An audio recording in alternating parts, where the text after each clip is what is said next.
Alright, I do believe we're live, and tried to be 2 minutes beforehand just like last week, but almost failed because our person that does the art things decided to kind of not do the art things this week. So I had to kind of ghetto rig a picture together for our guest.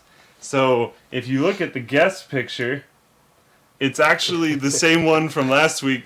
This one's wrong, unfortunately. The Linus Tech thing is wrong, unfortunately. And then that's actually Total Biscuit's picture, and I added another source file and then like sized it over top of that one, and then I did a screen capture of the TimmyTechTV thing and then added that one and like resized it and put it on top, and I like... Looks good though. It's super ghetto rigged. End result, doesn't matter. End result, it worked. Wins. We're good. Yeah. So I was pretty happy with that, which is cool. We've got some really interesting stuff this week, like seriously interesting stuff. The GPU wars, like we talked about this last week, the GPU wars, where it was a big thing last week. This week, the GPU wars are on a completely different level. Like, last week they were like, yes, dueling gloves. This week they're like, grunge, guerrilla fighting, we're gonna kill you all. It's ridiculous. They're macroing pretty hard. They're macroing pretty hard. Their macro's also there, though. They're not just macroing. Starting to show up. They've been macroing for a long time. That was when they were building the graphics cards. Because they're making the graphics cards. But now they're both releasing. So they're doing the microing. They're trying to get all the cards to all the different stores and position them and everything. They haven't started trading yet, though. We'll have to see. Yeah, they haven't been trading much. For people that are wondering about the rocket info, that's Linus's cat. He is home. The whole operation is complete. We contacted the dude that got us in contact with the girl, and then I got Linus's wife in contact with the girl, and Linus' wife went down there immediately and got the cat. He's very thin, like incredibly thin, but he's home, and he's happy, and he's hanging out with Rumble, and Rumble is all ridiculously happy. So the cats are all happy, the cats are all together. We're going to get him fed. Yeah.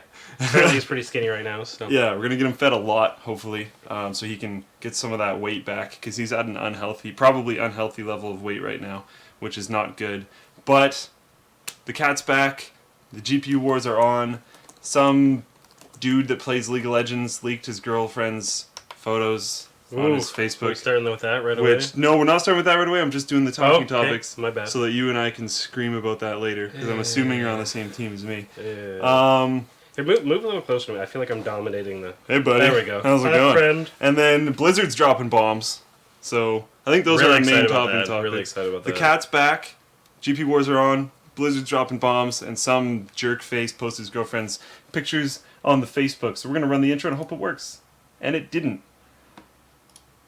Yeah,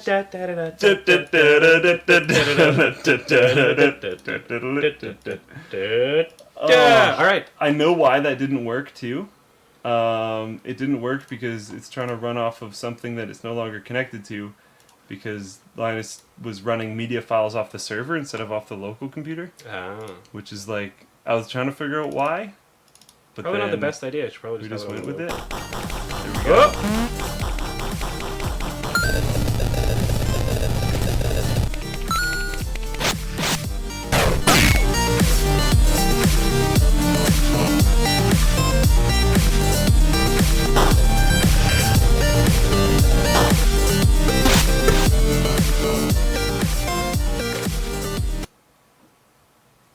We are not technically powered by Razer comms anymore, but we still kind of have their branding everywhere because that art dude, too lazy. I swear. That's why I wear my Bear Dynamics now. No big deal. I got a lot of callouts for that last week. I love these. They're awesome. The bass is incredible. The bass is incredible. And the bass port is really cool too. And as someone who has always idolized bass, someone who might have two 12s in his truck, that's, having a bass-style headphone is really cool. They sound not as good as your open-ear Sennheiser. Yeah. I forget which model number. The 595s, but they basically, don't necessarily buy 595s, buy the 555s and then remove the little thing. And they're the same. Sure. I got a crazy sale, so they were cheaper than 555s, which is redonky dink, and that doesn't actually really happen. So that was lucky. Let's jump below the guest topics and talk first about RivaTuner before we actually get into like the juicy GPU versus GPU wars that we're going to be getting in and talking about later. We're going to start with RivaTuner. So what RivaTuner is basically it's the back end for a lot of what you guys use for graphics card overclocking. So I'm going to actually just focus on 2 right now, but it's basically the back end for everything. Afterburner and EVGA's Precision. There we go. X Precision thing. I couldn't remember what it was called for a second. So the news going on about this is that RivaTuner won't support 64-bit or x64. It will support 64-bit. You can still overclock your graphics card. What won't work, there was a bunch of hype about that. What won't work is the overlay. I was wondering why there's so much hype about that. Of like, dude, we've had 64-bit operating systems. You're probably running one right now, and you're probably overclocking on it right now. Why are you freaking out? Yeah. Anyways, so no big deal. But what's not going to work is the OSD, the on-screen display in the top left-hand corner, which, while that does kind of suck, is not, like, super big deal. It's not breaking. I really don't feel like it's, you know, and a lot of people look for FPS, stuff like that. Fraps is a great way. Fraps shows FPS. There was one thing that was suggested by the person who posted this on the forum. Actually, if we can jump, if you can bring it up, that would be great. That is the, if you scroll up a little bit and go to the RivaTuner thing right under guest topics. So go down below guest topics. RivaTuner right there. Yep. And bring up the post on the forum, just because I want to give a shout out to the dude who actually posted this on the forum. Once it loads. Sorry, guys. I guess while it's loading, I had everything open, then I realized there was no way I could navigate through all those tabs. So here we go. We have made it. Chris XLX Cross, I believe, is the name of the guy that posted on the forum, and he had a suggestion, and that was PlayClaw. You can find it by going to playclaw.com. I checked it out very briefly by looking at the video and stuff. Fairly interesting. I haven't actually installed it, but it's fairly interesting. And the guy that made RivaTuner, which you guys can see on screen right now, and still maintains it, has basically said he's busy working on a whole bunch of other stuff, and while this is in his pipeline, it's very low priority in his pipeline, so it will be done eventually. But as there's not a ton of 64-bit required games, it's just not a huge deal right now. He's focusing on other stuff, like prepping for the Hawaii cards, which he's still, I'm sure, refining things for, and Nvidia's new stuff that's coming out, 780 Ti, which we get to talk about slightly, although we know nothing about it, so slightly is basically what I just said, is it kind of exists, and that's, yeah. So moving on from RivaTuner, Blizzard All-Stars, now Heroes of the Storm. I love this topic because they basically said nothing in the biggest possible way. But it's kind of Blizzard style. It's really not something you should be confused about if you are used to them. You know, a little name change, that's all we're doing. You know, they don't really rush anything. But I'm extremely, extremely excited. I think it's going to be really cool. One thing that I liked, actually, is that the video for this, if you want to bring it up, is created by this, what is it, Carbot Animations? It's not even like a super crazy, they didn't spend tons of crazy amounts of money, they probably threw him something, and it's just kind of awesome. Go to play the video for him. I'm going to make sure it's not way too astronomically loud for anybody. Oh, there we go.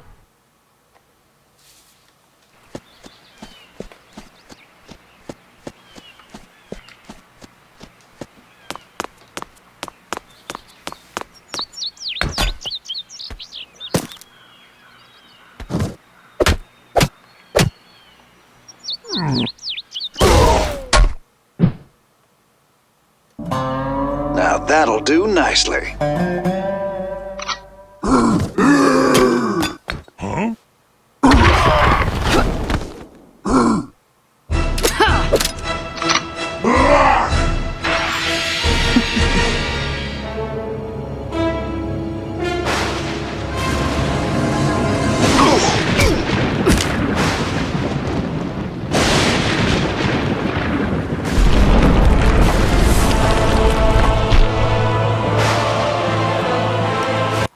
Apparently the sound was way out of sync, but you guys got the point. It's not exactly a super complicated video, they just basically show some heroes, and then Heroes of the Storm is now a thing. So they're going to be showing that off at BlizzCon. So this BlizzCon's actually going to be pretty intense. I would, if you could pick any BlizzCon to go to, this would be the one. I would love to go to BlizzCon this year. Because you've got Hearthstone, which is like gonna be huge. I'm having tons of fun with Hearthstone. It's gonna be huge. And it's one thing with Hearthstone that's interesting is like, okay, there's Magic. which is massive. But it has all the people that are already into card games. Yeah. I think Hearthstone is going to bring people into card games that have never played card games before. Exactly, and people from the Warcraft universe, such as us, talk about Vanilla WoW. We'll get into that in a little bit. Yeah. But guys like us who played a lot of Warcraft. Warcraft. I wish I played 2. Yeah. It's sad to say I only played 3. So Warcraft 3 and sunk a lot of time into World of Warcraft, especially Vanilla WoW, Burning Crusade, stuff like that.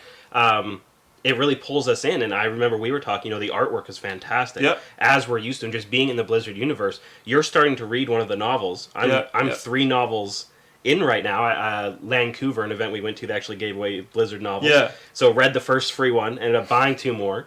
Going down to the States tomorrow to do some shopping. I'll be buying at least 3 is my plan.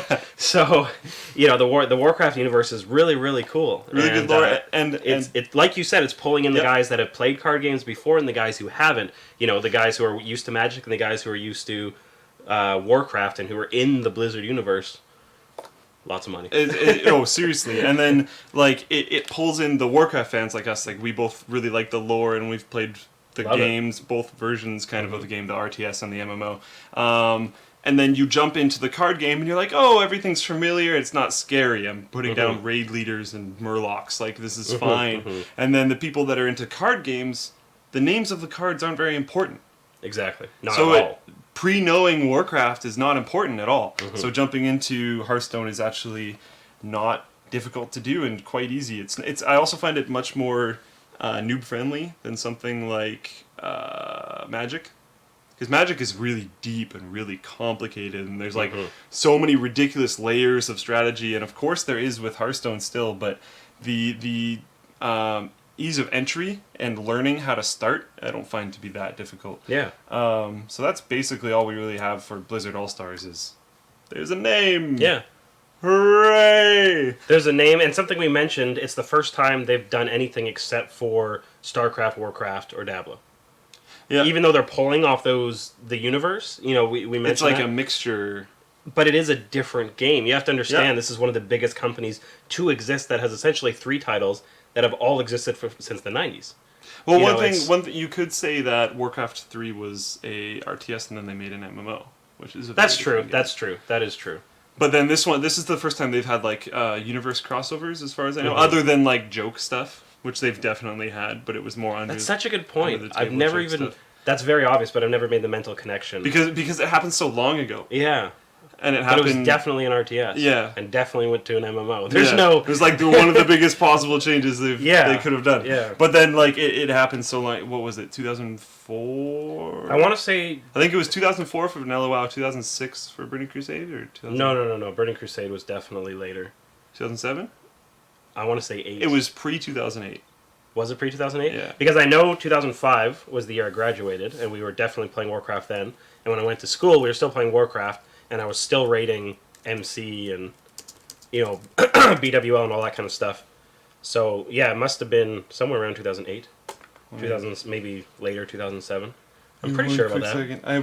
I just want to know, just because I'm interested, because it ties into a topic later on. So the release date in North America for the actual full game was 2004. That makes a lot of sense. And then Burning Crusade was... Oh, snap! Burning Crusade was January 2007, and Wrath of the Lich King was November 2008. January 2007. Yeah. Okay. Beginning of 2007. Yeah. Okay, that makes sense. So, yeah, it's actually quite old now. You're looking at almost 10 years. Yeah. Because it's released in 2004. It's 2013 now. That's Yep. actually pretty ridiculous. I'm going to jump one because I think that could be a lot. No, we'll actually do that right now. Apple is pushing up resolution, so let's jump to bring that up on your screen, and I'll bring that up. So Apple is, with their Apple TV, going to be pushing 4K soon. And they're basically doing a resolution refresh, or not necessarily refresh, they're pushing resolutions pretty hard on devices pretty much all across the board. So this is pretty interesting. It's from Mac Rumors, I believe. The person who posted on the forum was Kirihuna. I hope I'm saying that right. That would be my guess. Yeah, it's posted on Mac Rumors, and honestly, just like a lot of the computer hardware sites, if it's posted on Mac Rumors, it's usually pretty correct or pretty close to correct. So I wouldn't be surprised. So you can see on there, Apple TV, 55-inch and 65-inch 4K. That's beast. That is. I'm happy to see it. And now a lot of people in the audience are, I'm sure if I check Twitch chat right now, wherever it is, Apple, wow, what the hell? Why is this Apple? I'm not going to buy one. I'm not interested in buying one. I'm not interested in buying one either, but I already know what you're going to say. I'll let you lead into it. It's going to push all the people who I'm going to buy stuff from to make it better. Exactly. Which is the thing that I like about Apple, and which is why I like them hanging around, is because the longer they're around, the longer they push stuff, the longer the stuff I get is not going to suck. Because we can look at Samsung S3s and how much plastic is in this, but I don't think something like the HTC One would have ever come around if it wasn't for an iPhone. Yeah, absolutely. Yeah, absolutely. Because we'd have more plasticky, cheapy stuff, which is good because we can afford it. See, there's still the debate, because this is something The flexibility thing. We agree on many of things. One thing we disagree on is this back. Yeah. You dislike it, I like it. I like the one of my main problems with this back is that there's not very many clips, so it just, like, it comes off way too easy. Like, I don't even have to try in the slightest. One thing that I noticed with some other phone that I don't have it's a little bit is maybe that it's maybe more in theory it could be possibly more difficult to take off if you were to do that, if that was a thing, if you have done that may Apple. Anyways, I think it's good what they're doing there. But just to I'm gonna no, can't reach it too far. The thing is, when I bought my S3, I have an OtterBox case on it, not the crazy one. I don't even remember the name, but I can't use my phone without that OtterBox case on. You know, so the back to me, that's just where we differ. You like to have no case. Yeah. With my day job, I gotta have a case on that thing. Yeah, I used to carry a case. It's just a different. When I went way to school and do it. stuff, I had a case. If you're gonna go no case, I personally think the HTC One could be just a better way to go. Although metal. you lose the functionality of changing out the battery and the SD cards. Like, I love the fact that with Samsung phones, you can just take that off. I have an extra battery in my backpack at all times. I tried. For work. That's another thing. I tried to swap the battery on this phone. I don't know if you remember that. I tried to swap the battery because I thought that was the problem with my phone having so many battery problems. And then that didn't help. Then I went on CyanogenMod, and that helped. Best thing ever. So even though you can't change the battery, you can still go CyanogenMod on HTC. That's true. That's so I would almost say that would be a bigger improvement, actually. Just 1 second. Does this actually go live? Yes, it did. Yeah, where's Timmy? Is he supposed to be calling us, or? I thought so. You said 5 o'clock, right? I believe you said 5 originally. Yeah, I thought he was just gonna hang out in the channel. I was hoping so.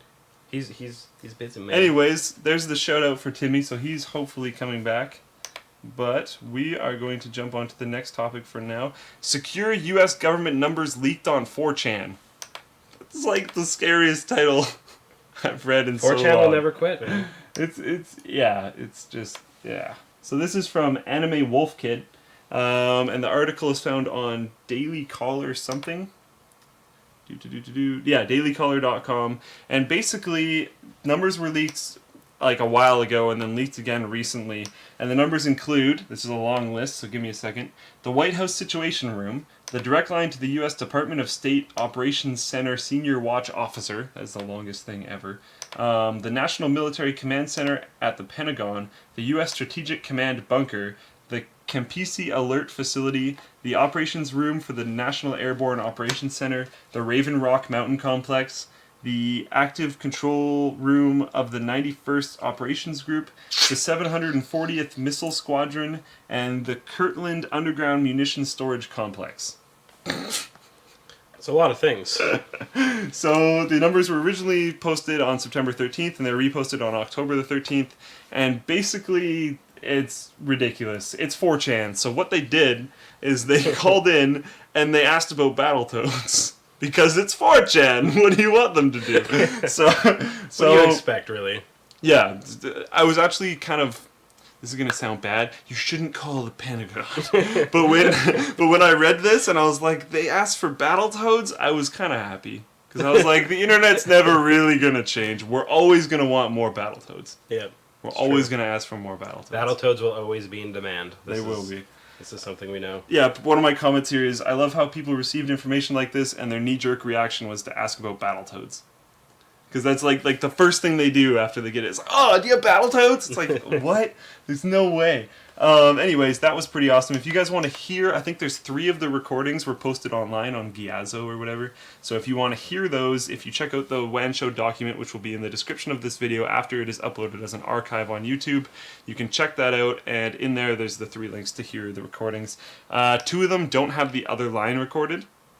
So they're kind of boring, and that dude just asked about Battletoads. The third guy has the other line recorded, but all you can hear from him is he's a little bit hard to understand. He has a pretty heavy accent, and then he says like a whole bunch of code words, so it sounds super serious, and then just hangs up. Is Timmy in the TeamSpeak now? Timmy is in the TeamSpeak. There we go. Hello, Timmy. Hello, Timmy. Hey, how's it going? There we go. We can hear him. Do you have your headphones? I do. 1 second, Timmy. I am here. Sorry, Alright. guys. I should have had this ready. Oh, it's all good. All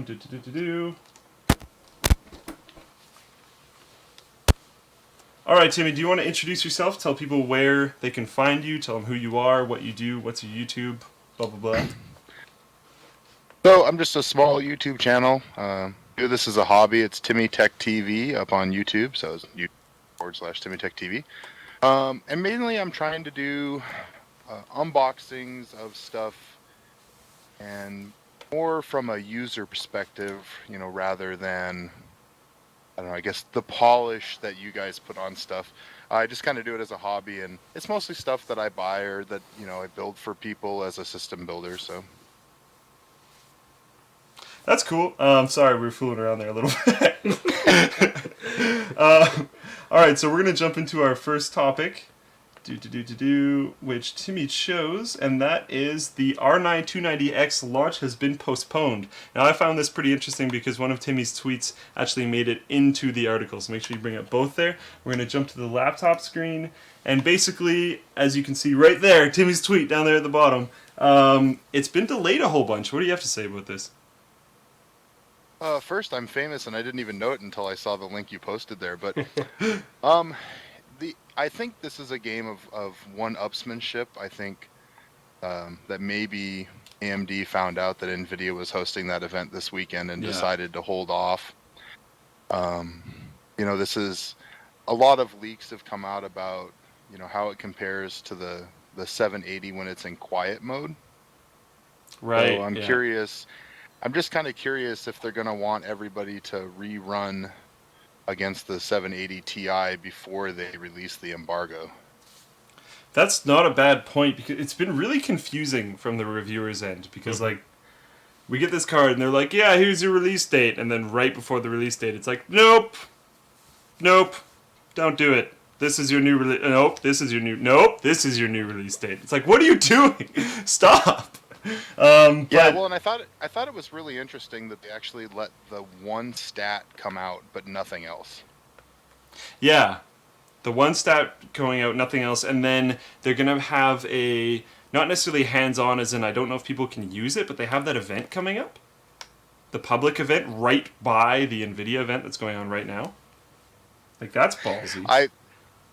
I thought that was actually really awesome, to be honest with you, because usually it's Nvidia trolling AMD. Yeah. So I thought hey, we're just going to set up right across the street from you and show you how awesome AC4 looks in 4K, you know, surround. I don't know, it's kind of cool. I thought that was pretty crazy. And then they had 780s there too. So you could see the 290X, and then you could see a 780 playing the same game. So, like, that was really aggressive in my opinion, because they could have gone with just their card and been like, look how well it works, but no, right beside the Nvidia event that is press only, they had an open to the public event where you could see both cards.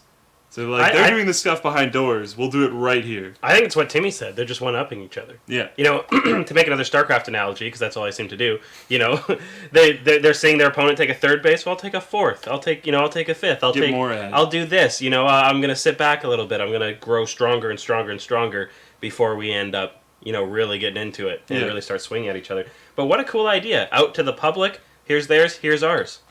And it's interesting because... And No, go. I was gonna say, to be fair, that from what I heard from people is that there was somebody at the door asking people if they were media, and then gently reminding them that Nvidia did invite them and they shouldn't come in. So they weren't like, "Hey, all you media guys, come on over and check this out." That's interesting. That's kind of Respect. cool. Yeah. Some respect there for sure. That is actually pretty cool, to be honest. The whole one-upping thing. I was actually pretty surprised at the 780 Ti announcement. Yeah, no kidding. When people were talking about rumors going on that were about stuff that was going to come out of this Nvidia event, I expected other Ti series for the 700 series to be announced. The 780 Ti, I wasn't sure if they had it sitting there or not, because the 780 and Titan are actually pretty close, to be completely honest. And the 780 Ti segment might make a lot of sense, especially if they do a price drop on 780, so they're more competitive or whatever. So it's going to be interesting what's happening now, because Nvidia basically is sitting there with this card that, as far as I know, no one has yet, going, you don't know what this is. Yeah. And you're about to release your new big card.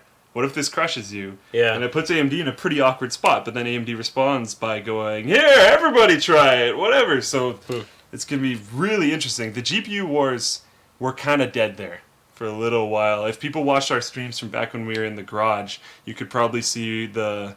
It was just dominated. The dim and let's grim. be honest. Yeah. We were pretty much just talking about, like, will AMD still be a company next week? Well, last time we were on the show, we were saying, AMDs, they're really picking up some speed. I remember talking about that. They're really coming together, and in the few weeks, it hasn't even been that long, we've seen incredible developments. And what we both said was, we feel like Nvidia is really the big guys. And just like we were talking about with Apple, we want them to push the industry. AMD is now absolutely pushing the industry. Whether if you're a fan of AMD, obviously that's great. If you're not a fan of AMD, that's also great. That's great, yeah. This is a win-win for consumers. Yep, because stuff like 780 Ti will actually become a thing now. Exactly. We're going to say, So, Timmy? and the other thing is there's a lot of, any reviewer gets accused of this, oh, you're a, Nvidia fanboy, oh, you're an AMD fanboy. In my personal systems, I tend to use more Nvidia parts. But for friends and family, I tend to recommend more AMD parts. And for everybody in general, people need to realize a strong AMD makes Nvidia better, and a strong AMD makes Intel better, because they can't sit on their hands and not give us the products that they've been developing for the last 5 years. Absolutely. That's a super good point. So if they do better on the GPU side, that will hopefully just have more money flowing through the company in general, and will help the CPU side too. So this is actually just generally just it's really all good. Wins for us. Yeah, it's Literally. really good what's going on. Yeah, for the consumers, and especially, who knows if that 780 Ti was meant to be an 800 series card and they pulled it back a generation just to compete. Exactly, whether it was like an 870 or something. That is not something I would have thought of. That's really interesting. They do that a lot, though. They'll take a slightly higher tier card and they'll drop it down one tier and then just release it in the next series. So that's actually a really good point. It could have been what we were looking at for an 870 or something like that, but we have no idea. More at the Nvidia event, Nvidia G-Sync, SYNC. This is pretty crazy. When I first read the article about it on videocards.com, if you can jump that right, so... Nope, up. It's in the guest topics. Right there. So when I first read this, I was like, oh, that's pretty cool, but no one's going to care because you're locked down to Nvidia setup, and like who knows what's actually going to work where, and it's so proprietary, it's locked down, blah, blah, blah. And those were all the immediate thoughts that came to my mind. And whatever improvements it could be, and I read about how it's syncing the refresh rate with how your graphics card is performing at the time, and it's supposed to make it smoother and stuff, and I was like, It's basically making the refresh rate dynamic. Would that be a good way to... Yep. But I was wondering, like I was just saying, like, how much is that really going to do? Yeah. Like, is that really going to help it that much? And how much is it going to cost in the end? Then how much is it going to cost in the end? Because you got to invest in this new monitor, because it's not gonna, it's built into the monitor. And by in the end, I mean, when you eventually take that, like we do, when that system becomes, split up into two other systems or whatever happens, how is that going to work? Yep. So I was pretty drawn back about this, and then I got a call from Linus. Those of you that were watching the pre-show know that that happened, and I was kind of wondering what he was on about. It was G-Sync, and he has used it, and in his words, he is, where is it? He is completely mind blown, and he gushed pretty hardcore while he was on the phone. And his comparative was, you go watch a movie, and it looks really, really good, but it's at a much lower frame rate than what you're used to. It's at less than half usually, because it's usually running about 24 FPS. And we're going to just consider that everyone's running at 60 FPS in games all the time, which is really not something we could do, but whatever. Everyone's running at 60 FPS all the time. This is supposed to make it seem more like a movie. It's supposed to be way more smooth, because the refresh rate of your monitor will adaptively change to your GPU. So there won't be as much tearing, there won't be as much chopping, it'll be much smoother no matter what happens. And coming from Linus's mouth saying he's completely mind blown is a really big deal. I can't really say much else other than Linus said he was completely mind blown, because I haven't seen it. You had it on speakerphone. Yeah. He was extremely excited. I just want to emphasize that. He was very excited, sounded very genuinely impressed. He was not on a stream. You know, he didn't have that energy of trying to be on camera. He was just talking to you on the phone, and was very excited. It's probably the most mind blown I've ever heard him. What are you gonna say, Timmy? I caught a little of the stream this morning, and especially the after event where they had the panel. But right before that, he walked over to Tim, and Tim had walked over to one of those G-Sync computer systems. And you could see him like messing around, like he made it the absolute worst case it could be. Yeah. And you could once in a while see a little tiny, and that's real time, rendering on that display. Yep. Every once in a while you could see a little tiny jitter where you could tell that the frame rate was dropping a little bit, but it wasn't going all the way down. But you could always read the text that was on the pendulum, and there was never any tearing. Yeah. If you really paid attention, you could see it downshifting in frames, but right. Never saw tearing, you never saw artifacts. So I can see why he's excited about it. I think the same thing that you guys already said, which is, I'm scared that this is another one of those proprietary, products where, I have a 30-inch IPS panel. Yeah. Do I want to pay, $1,000 for another 30-inch IPS panel just so that I can use this? So that's kind of scary, but if they can talk, TV manufacturers into shipping with that part, it's a huge win. And there was something in the stream, and I may have misheard them, but they seemed to allude to it was a product that they were going to license as well. So I don't know if that means that, what that means, but... Oh, are you saying as in that AMD could utilize it? Because I wouldn't go that far, but they seem to allude to that it was like, because physics, there are some things that the two companies do where they do share the technology because it's better for, all of PC sales, right? Even though they don't really want you to know that, they do every once in a while work together for the betterment of everybody, all the users. Yeah. So it'd be interesting to see if that's the tact, who knows, 2-3 years down the road if Nvidia adopts something like Mantle, or 2-3 years down the road that AMD adopts something like G-Sync. It's going to be pretty interesting. One thing to note with this too is I have two PA248Qs, big IPS panels, and I know you just said you had a 30-inch IPS panel. This will only be working on TN. Yeah, that was the other thing. Yeah, so while I'm excited about it, and all the guys that have those like super quick BenQ monitors that they're using the light boost trick and all that kind of stuff on, I think those guys could be really interested in that. But IPS lovers, I don't know. I'm still not completely sold, because if I have to go buy a TN panel, I'm just gonna look at it and be sad all the time. Just be like, why does this exist? I really felt like when I saw this, it was like, wow, that's an awesome technology, and there's like a 50% chance it's DOA. Yeah, there's a pretty big chance. Who's going to use it other than, high-end gamers?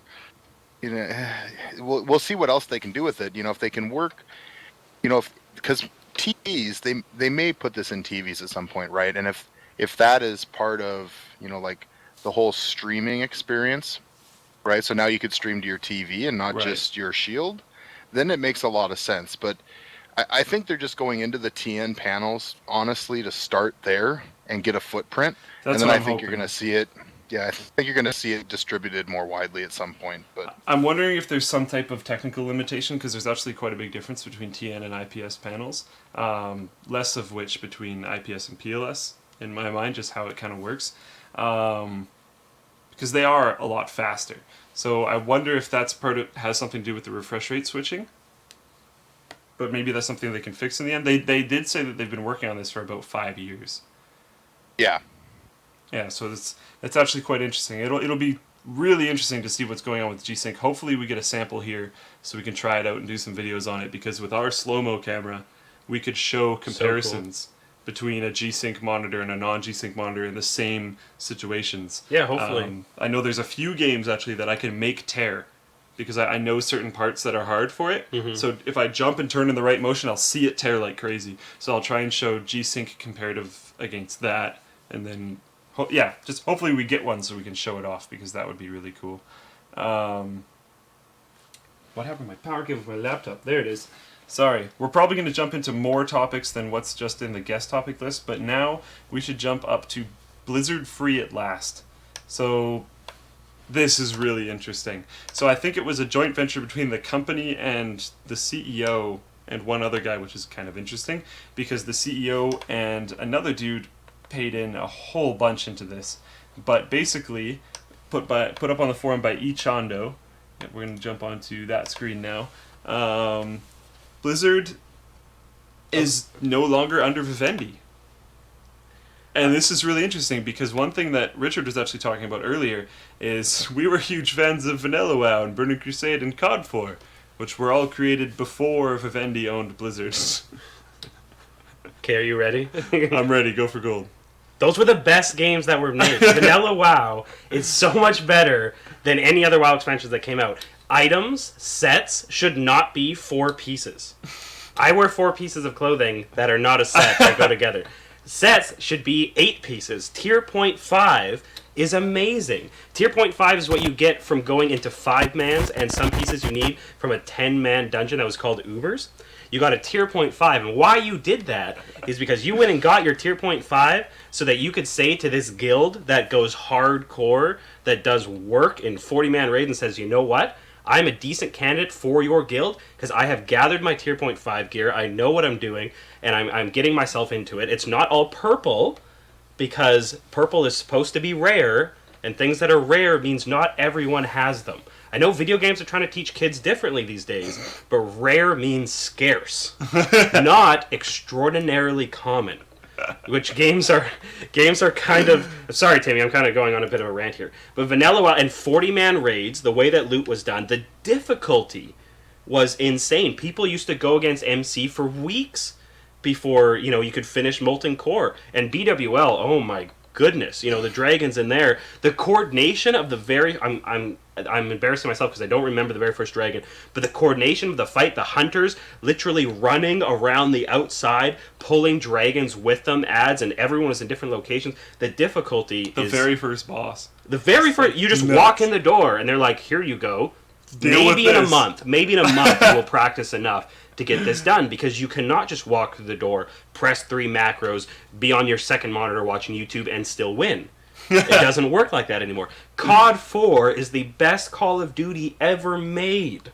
I think some people will debate you about COD 2 versus that, but... That would be a good argument. That would be an argument in which I would disagree, but respect the other side. If you argue Black Ops or something like that... This is the thing. One thing from my casting, I'm getting a little more energetic now, but in my casting, I do take punctual opinions. Something I've stayed a little bit away from in my last time, but on this one I definitely will. COD 4 was the last time Call of Duty has also had dedicated servers. Now, I hope everyone in the PC world... Am I right about that? I think they're... No, I don't necessarily... Modern Warfare 2 did not. But they might have gone back to that. Now that I'm thinking about it, they might have gone back to it. I think there's been at least one since COD 4. The Twitch chat will tell me. We're waiting on the Twitch chat. We'll have to see.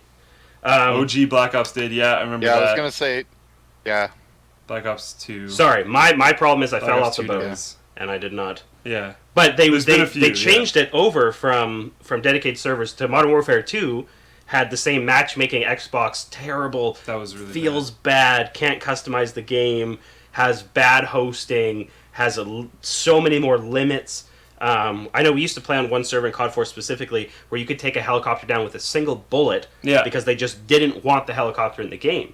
which if you feel like playing with no helicopters, jump on their server. If you feel like playing a different way, jump on their server. And it was excellent. I apologize. By the time Black Ops came around, I'm just off the boat. Yeah, so someone said I never actually played Modern Warfare 3, but apparently Modern Warfare 3 also had unranked servers. But it's like, I don't know. The server support and the customizability was also at a different level, I think. I also liked how I don't really it was more simple. It was more of a Counter-Strike idea, in the manner that not everything exploded and not everything was fireworks and flying this, blowing up that, dogs, and there's just I remember when I was learning website design, I want to say in like 2000. Everything was like flashy and blah. But we were told not to Hollywood it in class. Our tech teacher, made a very specific point of saying, do not flashy everywhere or you will lose marks. And, keep it simple and simplistic. And that's something that COD 4 did, I think, the best. Just an unbelievable, very meticulous, very good gameplay. But I'm going to breathe for a second. I'm going to let Timmy talk. So I like Call of Duty 4, but 2 was my favorite. You play 2 in veteran 2 is mode, awesome. where it was a one-shot kill, and if you could get through that campaign mode in veteran, you were the boss, because there were some parts where the Nazis were just cool. The trench warfare in that game is like, I went to bed at night like having nightmares about being in World War II. But I had to mute myself because I was laughing about the WoW stuff. So I was a day one WoW guy. Awesome. 40-man raids. Doing the 5-mans where it's like, oh, I have 3 of the 4 pieces. Can I please join your guild? Yeah. They're like, nope, you have to go get the pants, right? Yeah. But I was a warrior back in those days, and that was when it was hard mode, man. There was no joking around. Like, you didn't just play for a little while and like, oh look, I have bull. It was like, oh my god, a blue. Yeah. Get it. I remember when the first dude in our guild got full epics. Everyone just kind of like stood around and was like, whoa. Well, the tank from Flying Hellfish, the top ranked guild on Kill Jaden, which was one, and I still probably is. I think it is one of the best North American servers. I forget his name. Oh. Regardless, he would sit in the bank in Orgrimmar when there was one bank and not 2 cities in one city. He would sit on the bank and people would just surround him because he had all the rare items, which were actually rare. Yeah. And he was the main tank and the guild leader of the top ranked guild, and it showed, which was awesome. I know his name. I don't remember what it was. It was back in the days when it was Might was the big the tier 1 set. Yeah. Mm-hmm. And we always called it the when you started to get the tier 2 set, the Wrath set. You get all the warriors had the little crescent helmet, which was hysterical. But yeah, I think so.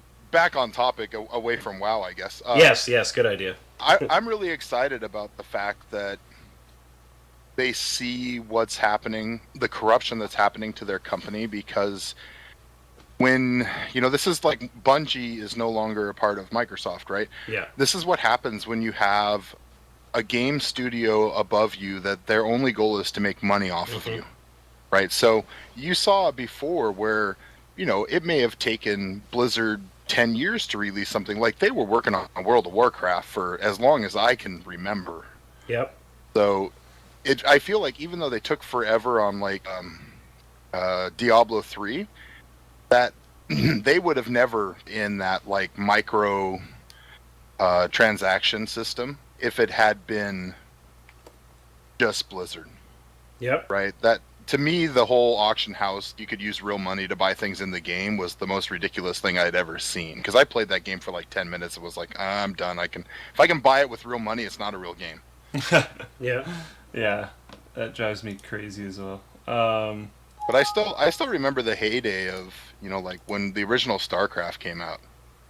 Like, I still love that game. I still go back and play that game. It's like the graphics are horrible now, but the gameplay is just, wicked. Yeah, the first time I ever saw StarCraft before Brood War came out was at a buddy's house. Kind of the old story of, he had a computer, and I think we had a computer back then, but it wasn't very strong. He had a new one, and he went and bought it from Costco or something like that. His mom bought it, but and we just played through the single player, and we took turns playing it, and I'm actually still friends with him. he is a volunteer firefighter at the same hall I'm at, so it's kind of cool. Yeah. But that's where my first StarCraft experience that came from. We are gonna work on the leg here, guys. I'm trying to figure it out. Keep going. But and one of the big things, Timmy, I glad you. It kind of sounds like you came from the same roots in these games that Slick and I did. And one thing that's really exciting was seeing Blizzard on its own, as you were saying, they can make their own choices. Is with both of their new games coming out. It's huge now that they own themselves and they're going on this new path with new games. I just kind of want to find out what you think about that. Yeah, I just think it's nice to see them go back to, I guess, what I felt like made them a successful company. And they're the classic story of like, hey, there's a Blizzard game coming out and everybody's really, really, really, really excited for it, and they release like some 30-second rendered video, and then 5 years later the game comes out. Yeah. Right. Yeah. But we always used, you'd be like, Blizzard, and then when that game came out, one, the waiting made it even better, but two, you knew it was going to be good. Exactly. Even WoW, with all the technical difficulties they had in like the very early days, and even with the some of the bugs that were in there, it was still like mind-blowingly better than anything that had come out before. Yeah, absolutely. And I think they'll be able to go back to that, if it's the right thing to delay a shipment by 6 months so that they can finish something that they really want in the game, now they'll be able to do that again. Exactly, and here's an interesting thing.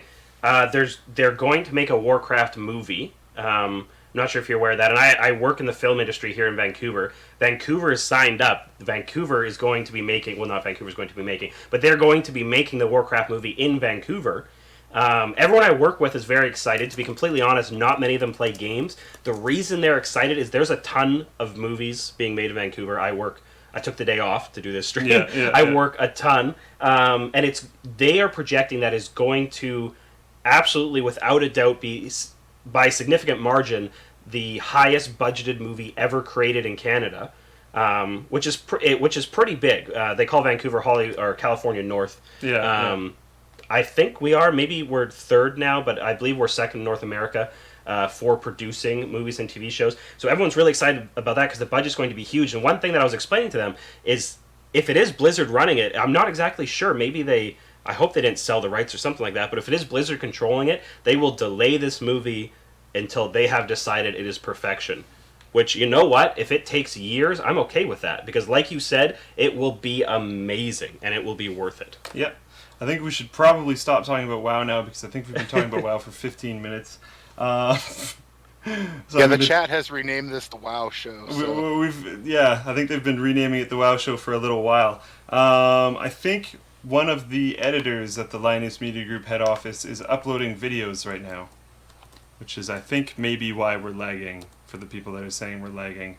I'm trying to get in contact with him without screaming, because that would come through the mic terribly. But I've messaged him. He has not messaged back. Hopefully he responds, because I'm pretty sure he's uploading videos that he has finished rendering, and I'm pretty sure that's why we are continually dropping frames. So we are lagging, but yeah, I can't kick him off, unfortunately. Maybe call him. It's not multiple reasons that I can't do it though. Because I don't have my work account linked into this phone yet, so I don't have his phone number. Blah blah blah blah. I could mute the mic. Not really, actually, because of how the new audio setup. Oh, yes, I can. No, I can't. Why is that? You can unplug the snowball, but that could create a whole. It's not the snowball. It's that mic that's picking. Oh, that's it up. right. That's right. But yeah, hopefully it stops. Hopefully the video we're definitely lagging. We're legitimately dropping frames. So there's frames that the video is recording that are not making it to you guys. So while it might not be too bad for certain people that probably have better connections, it's definitely dropping frames. I can mute. For someone who just said, your audio setup is retarded if you can't mute. I agree. I can't mute because of the mixers on the other side, and I can't press the thing, and the reason why it's over there is because the power cord for the mixer is so ridiculously terrible and low quality. Anyways, we're going to move forward, if I can find this one. Back on the AMD graphics that we were talking about earlier. AMD graphics gets a massive performance increase in Linux 3.1. pointed to more specifically, I believe. But this even freaked out and surprised the guys that work on the AMD driver for Linux. They were like, holy crap, is this actually real? If you can grab the PC article, basically there's not a lot to say about it, apparently. But like I think this is one of the shortest articles I've seen on PC because one thing I noticed that he likes to do is write the longest articles ever, but I guess this isn't by the main dude, so that makes sense. But basically, there's a 1 to 50% improvement in most games, and in some select few games, up to 90% improvement on graphics performance. Like, what the hell just happened? So AMD's in the game, man. Well, Linux kernel updates. It wasn't even AMD. That's the crazy part. Oh. The AMD driver guys were surprised. They were like, what the heck? They're super stoked because it's so much better. It was a kernel update. That was crazy. So in my mind, how this went down, no idea if this is how it actually worked. But in my mind, how this went down is Linus Torvalds was pissed at Nvidia. And then Nvidia's like, oh, we're going to come back now that DICE and Valve care about you. And he's basically like, he gave them the finger in a press conference and said Sorry, gave who? Linus Torvalds, the creator of, gave Nvidia the finger. Really? And this was a bit ago. Basically saying, because Nvidia is the hardest hardware manufacturer of any hardware manufacturer for them to work with. Really? Apparently. They just refuse to be helpful in any way. So Linus Torvalds gave them the finger, and they're like, yeah, they're incredibly difficult to work with, blah, blah, blah, blah, blah. They have an independent team that works on their driver, and like all this kind of, it's crazy. And then Nvidia's like, oh, we're coming back because people care about you now. And then Nvidia goes, oh, but we're going to take support away from the driver for like crazy amounts of monitors and make it 3 because we don't want to compete with Windows too much. So I think in my mind there must have been something going on behind the scenes, and Linus Torvalds was probably like, you know what, screw you, power kernel update, boom. I hope there's something like that went down because this is awesome. What do you think about this, Timmy? Well, the thing I think you hit the nail on the head there, because Nvidia didn't give a crap about Linux, right? And all of a sudden, the quote-unquote third console is coming out, right? Because Steambox, it's a PC, but let's call it the third console from a chip standpoint. Sure. And when they made that decision to go Linux, all of a sudden, Nvidia decided to like, oh crap, we're going to have a third place that our cards and chips aren't going to be. Yeah. I mean, imagine the coup it would have been if only AMD would have worked that. Yeah. Yeah, seriously. Right? People were even worried at the start of the Steam Machine thing because all the pre-done specs for all the Steam Machines had Nvidia cards. But nope, not only are they fully modular, so you can change it however you want, but Valve has already said that they will be shipping Steam Machines with AMD cards in them. Yeah, that's what I saw. That right when it came out, everybody was like, "Oh my God, they're only Nvidia cards," and immediately Valve comes out and goes, "No, that's just what we put in these 300 machines. Like, it's really okay." Yeah. So, that's awesome. And then, it'll be interesting to see. But I think you're right. I think this is, somebody pissed somebody off, and somebody decided that they were going to show a certain company what happens when you piss him off. Yeah, exactly. If it's your company, if you are a huge piece of Linux, power to you. And I absolutely, you know what? If they're not cooperating with you, I try to be a nice guy. But if they're not giving you something, why should you? It's push pull. and it's super exciting because gaming on Linux, to be completely honest, and I know there's going to be Linux lovers out there. I love Linux deep down. It's great. But honestly, guys, it wasn't that good. Gaming on Linux was not that good. We could whine whatever we wanted. Wine was this little application so you could run Windows programs and stuff, but it was mainly used for games. I used to try and run WoW through Wine, and we can do whatever we wanted, but it was really not that good. So it's nice that this kind of stuff is happening now because it's going to be the performance is going to be there, because one thing that Linux has always been known for is this beast performance because it's so lightweight. So if you get even more like this, it's just, that's awesome. With Steambox around the corner, Steam Machine, and all this other kind of stuff, DICE backing up Linux like crazy, Valve backing up Linux like crazy. This is good. I'm excited. I'm really excited. Windows, hopefully, he works for Microsoft. This is awkward. Windows hopefully takes note and pays little attention to what's going on. And we're going to switch topics because that just got really awkward. Anyways, I will say one thing real quick. I know quite a few people that, like me personally, I'm going to try to get the Steam machine to run in a VT, right, in a virtual session. Yep. Because I don't want to, Windows is where most people do their productivity, right? I've used Adobe for Linux and it's junk, and I need Adobe on my PC, right? I just need that productivity software that does really well on the console that it's or on the platform that it's written for. The thing where, but at the same time, I don't want to have two PCs if I have to run, Linux and Windows to do work. I just have like a 30-foot HDMI cable that runs to my TV, and when I want to game with my Xbox controller, I just sit down and flip the input over to my TV. If I can do that and still be able to switch back and forth between Linux and Windows, I think everybody wins in reality, because it's going to drive PC sales, which is good for Microsoft. It's going to drive gaming, which is good for all of us. Yeah. And it helps an open platform that, realistically, guys, they don't make any money off of that open platform. I have friends that do OpenGL and OpenCL stuff, that could be making lots of money at Nvidia or AMD, and they just do it for fun. So I used to try, now I was terrible, so I don't even know if I did anything constructive, but I used to try and help with the wine project. Mainly what I would do is testing, but yeah, like talking to some of the guys in there were some pretty high-end guys that worked for some pretty high-end companies and put in beastly amounts of time in their spare time trying to help work all this stuff. There's a lot of companies out there that aren't profitable really that put towards this open platform movement, so it's actually quite interesting that it's now likely to become much more mainstream. One other thing that I found really funny that's in here, actually, I wanted to touch on this, but I have no idea where this conversation is going to go. It wasn't in the guest topics, but I wanted to bring it up. Now, problems with journalism. Now, a hilarious reason why this is coming up right now is that I slightly screwed up earlier when we were talking about the Blizzard Free at Last.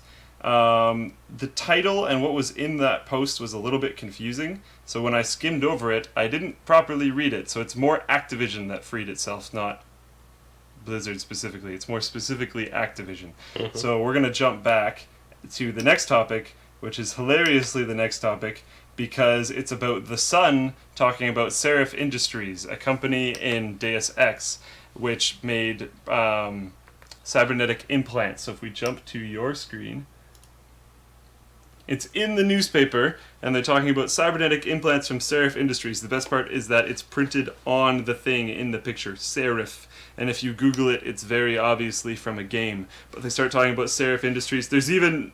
well, yeah, this isn't the Sun's website. Right. Yeah. So, yeah, and they're talking about how it's Serif Industries, a U.S. firm, blah, blah, blah, has developed an eyeball implant, blah, blah, blah. Like, it's not a super big article, but it's just kind of hilarious. It's in the Sun, but honestly... It really shows what a joke news is today. Yeah. That's we're kind of getting to, like, personal beliefs right now, but I have strayed away from listening to the news because, I'd rather get my fiction from something like a Warcraft novel, Like, if we look, like, there was an article that came out saying in Toronto, started on some forum, what they did do, and I can't remember what level it was, but some sort of community soccer where kids just kind of show up and play. I'm not sure if it was at school or not, but they didn't keep score.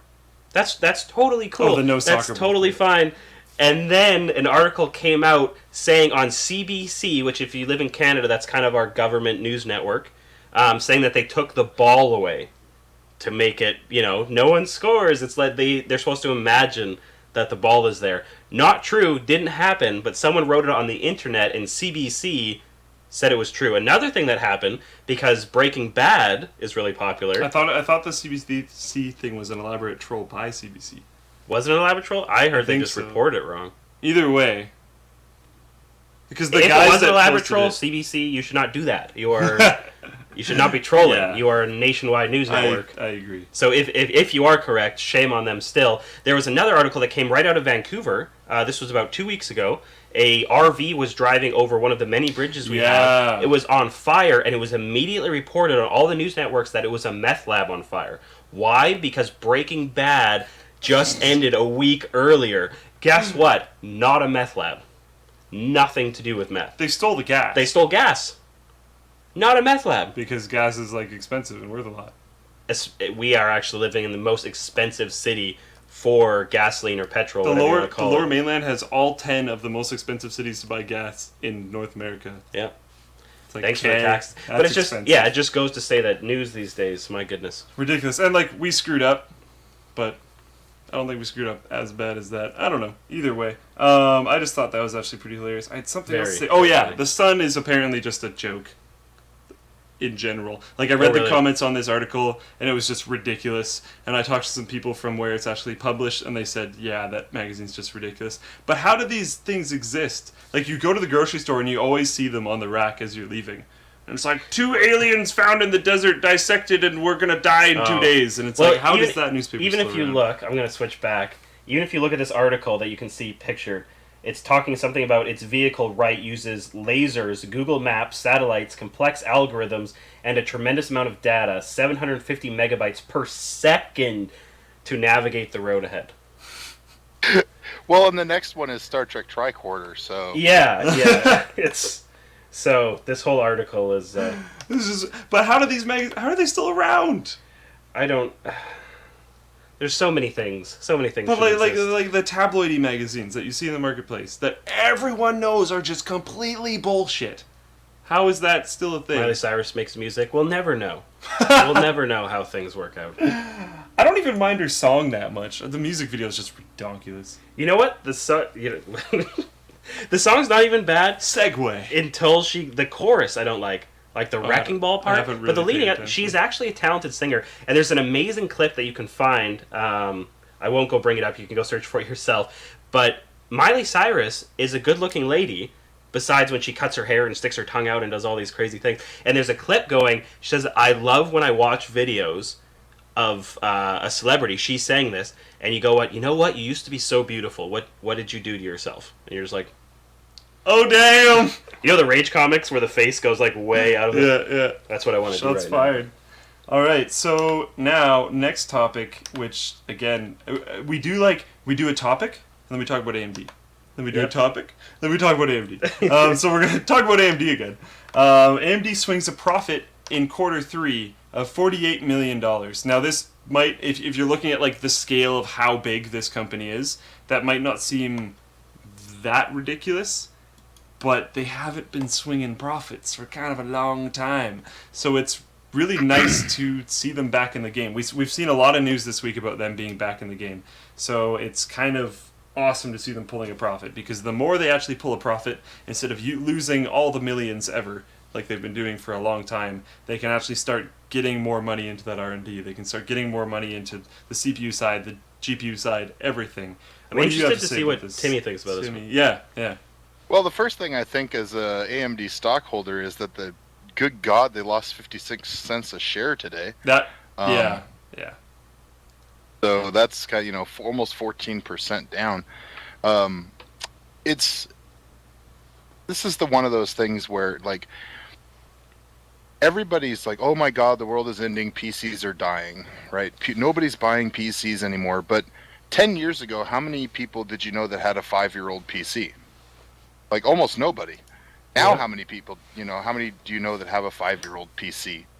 Like everybody I know that's not me almost, right? Yeah, exactly. Because if you're not doing like, rendering or hardcore gaming, there's, your XP system is probably still just fine for your email and playing Pogo on the internet, right?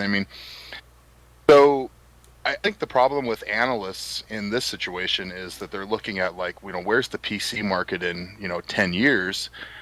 Well, if video games are easier to port to the PC and make look better, and the Steam the Steam OS comes out, and you get all this stuff where, you can see the trend right now is people are shifting back from consoles to the PC. Yeah.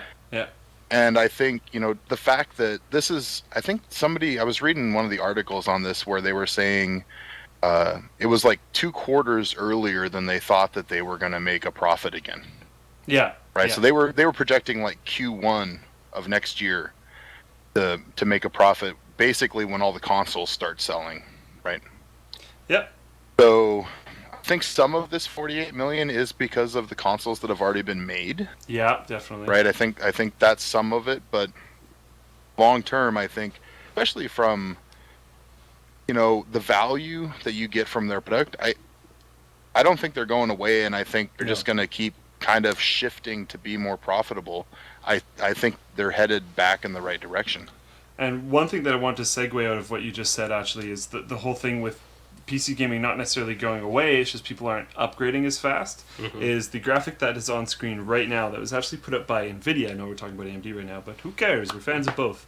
And this is interesting. Now, I don't know if all these specs are PC gaming by itself because they bring up stuff like Call of Duty, or if that's all of it. I don't remember the numbers for Call of Duty, but I think that might be all of Call of Duty, not just the PC side.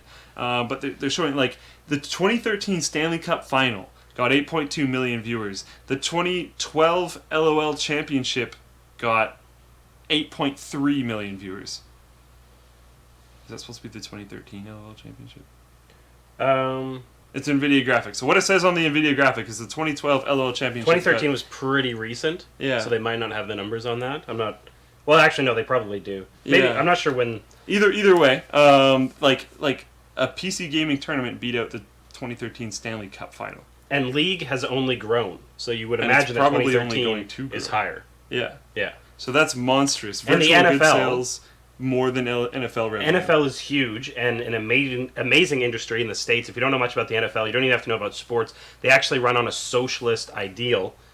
They share money amongst teams. That's why they're so incredibly successful as opposed to MLB, which always has the same teams winning, essentially. You know what I mean? It's always New York. Just has too much money. And but NFL revenue, $9.5 billion. Virtual goods, $15 billion. $15 billion.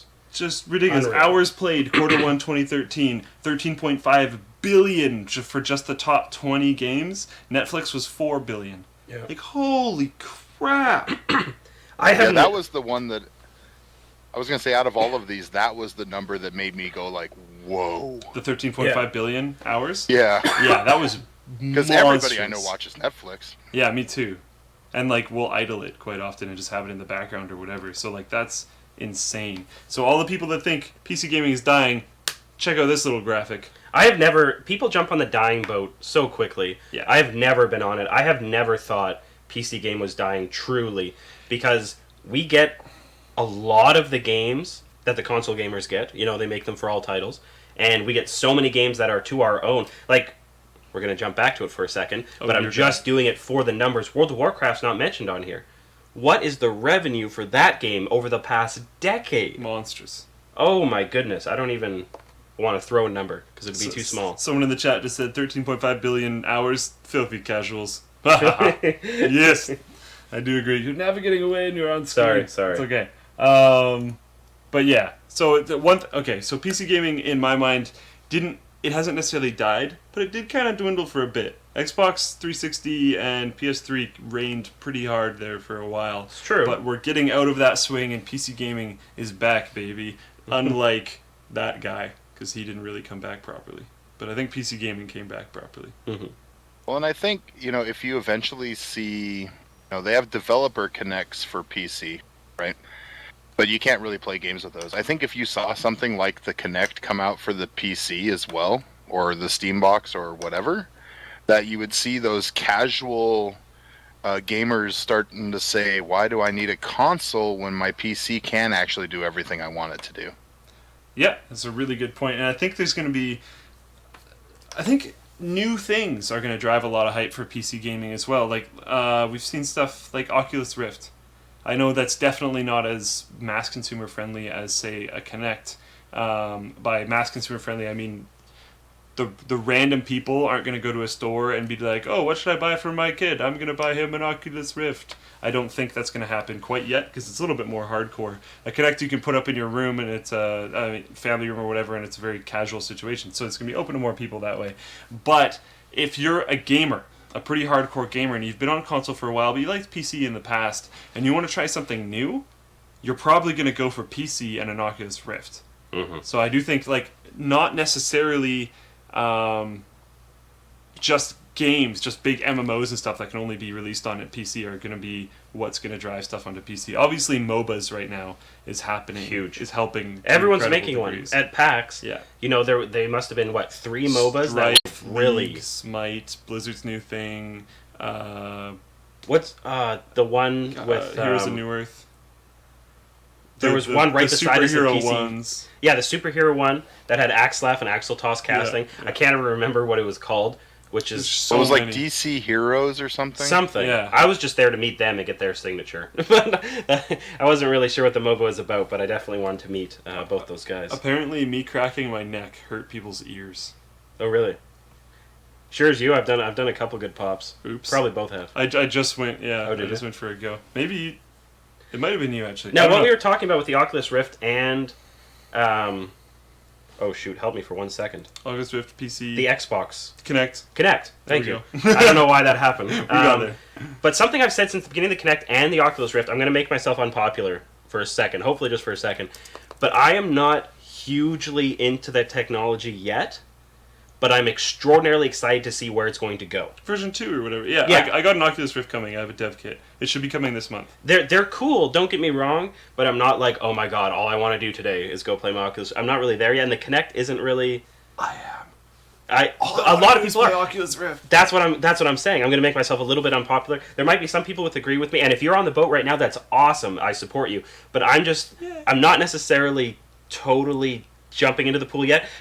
But I'm really excited to see where it's going to go. Well, because it is only going to develop exponentially. Yeah, and I'm totally with you. Did you guys... No, go for it. Did you guys check out... well, Linus did that video on the Omni, right? Yep.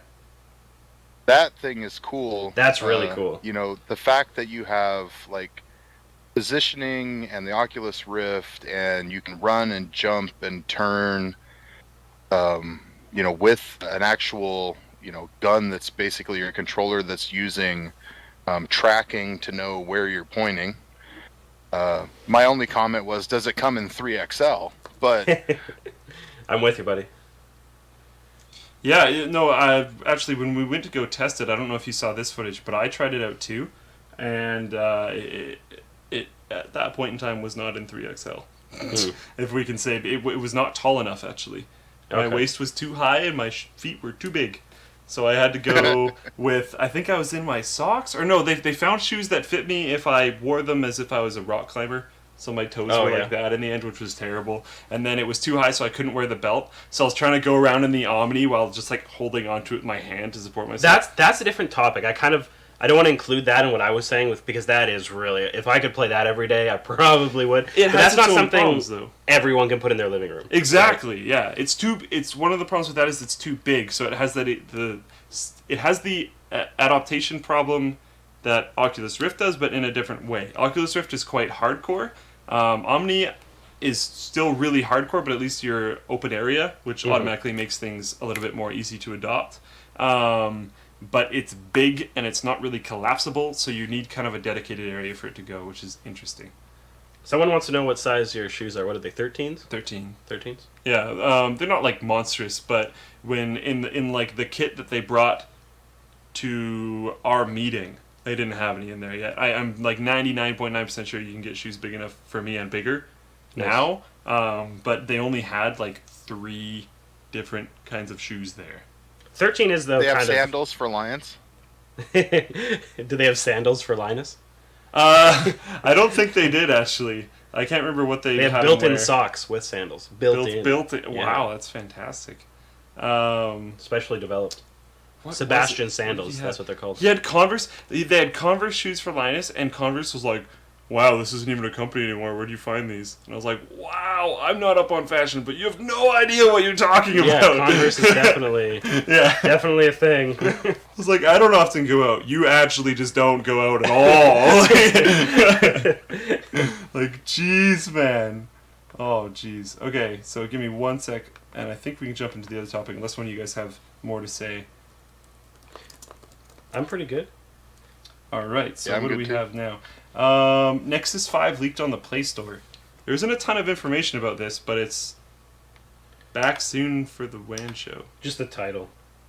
I could change that. Not a huge But deal. it's probably too late now. Nexus 5 leaked on the WAN show. We're going to jump to Richard's screen right now. I'm cold at the, thank you. ColdSC screen right now. My bad. Interesting, but Looks really cool. there's not really a lot of information. We've already seen, like, the only thing that I really got from this was the fact that it was $349. I think that's kind of the main piece of information to get. Yeah, You know. because there's been better photos leaked already. Yeah. I've seen better photos of this leaked already. There was photos leaked with TELUS logo on it, which was just, I was like, what? Really? Oh, okay. Kind of weird. Because they're, like, only here. Yeah. I'm like, oh. Only on PC. But yeah, there's photos leaked with TELUS's logo all over it, which was kind of funny. Linus is tweeting things to me. Why doesn't he text me or something? What a silly man. Give me 1 second. Oh. I can't find it because there's so many tweets from other people. But yeah, it looks really cool. The thing is, they're going to have a lot of competition. There's so many cool phones coming out, and I know you guys should be releasing a Note 3 video pretty quickly, which is going to be a very interesting phone. So the competition in phones right now is incredible. Things like Cyanogen mod coming out and trying to develop into something that's one click. I'm going to pause you for one quick second. Everyone tweet at SlickPC and 1 second. And at TimmyTechTV and at ColdSC, all in one big thing, with questions for TimmyTechTV. I forgot to do a Twitter Blitz. We'll be doing a Twitter Blitz soon. So tweet them questions and keep going. You're talking about Cyanogen mod? I'm just saying it's a really interesting era for phones right now. Tech right now is awesome because I felt like it was a little dry there maybe for a bit, but with the video cards that are coming out, AMD's stepping up, Nvidia's having to step up their game. The new consoles are going to come out, which is going to exponentially make PC games better, which is why I'm excited for the consoles to come out. You've got the Steam box coming out. All this different phones, like the Note 3 is coming out, looks amazing. This new Nexus phone is coming out. You know, it's a really good time to be around in technology. Yeah, for sure. And like 4.4 is going to be coming with this phone as well. See, that's awesome. 4.4 is awesome. I'm actually more excited for Cyanogen mod to become something that is easier to implement. Yeah, but then Cyanogen mod will get 4.4 too. Oh no, Cyanogen yes, built exactly. off of, Sorry, I didn't mean to Yeah. discredit that part of it. But yeah, exactly. One interesting thing that they stated was capture the everyday and the epic in fresh new ways. Now, I might have missed some leaks or something, but I'm not entirely sure what they mean by that. Now, the people saying Linus tweeted me something about a 290X. I checked his Twitter. I don't see anything from him. I'm not entirely sure what you guys are talking about. I would expect more Nvidia-styled tweets. Well, do we yeah. want to do I don't Twitter see Blitz? anything. We can jump into the Twitter Blitz now. That makes a lot of sense. Let's refresh Sounds this. Good. Alright, so these questions are directed at Timmy. If I can... Oh, no, that's the wrong one. Whoop. There we go.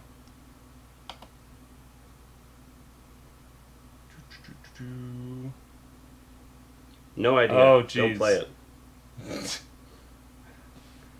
Well, apparently we've got comments so far.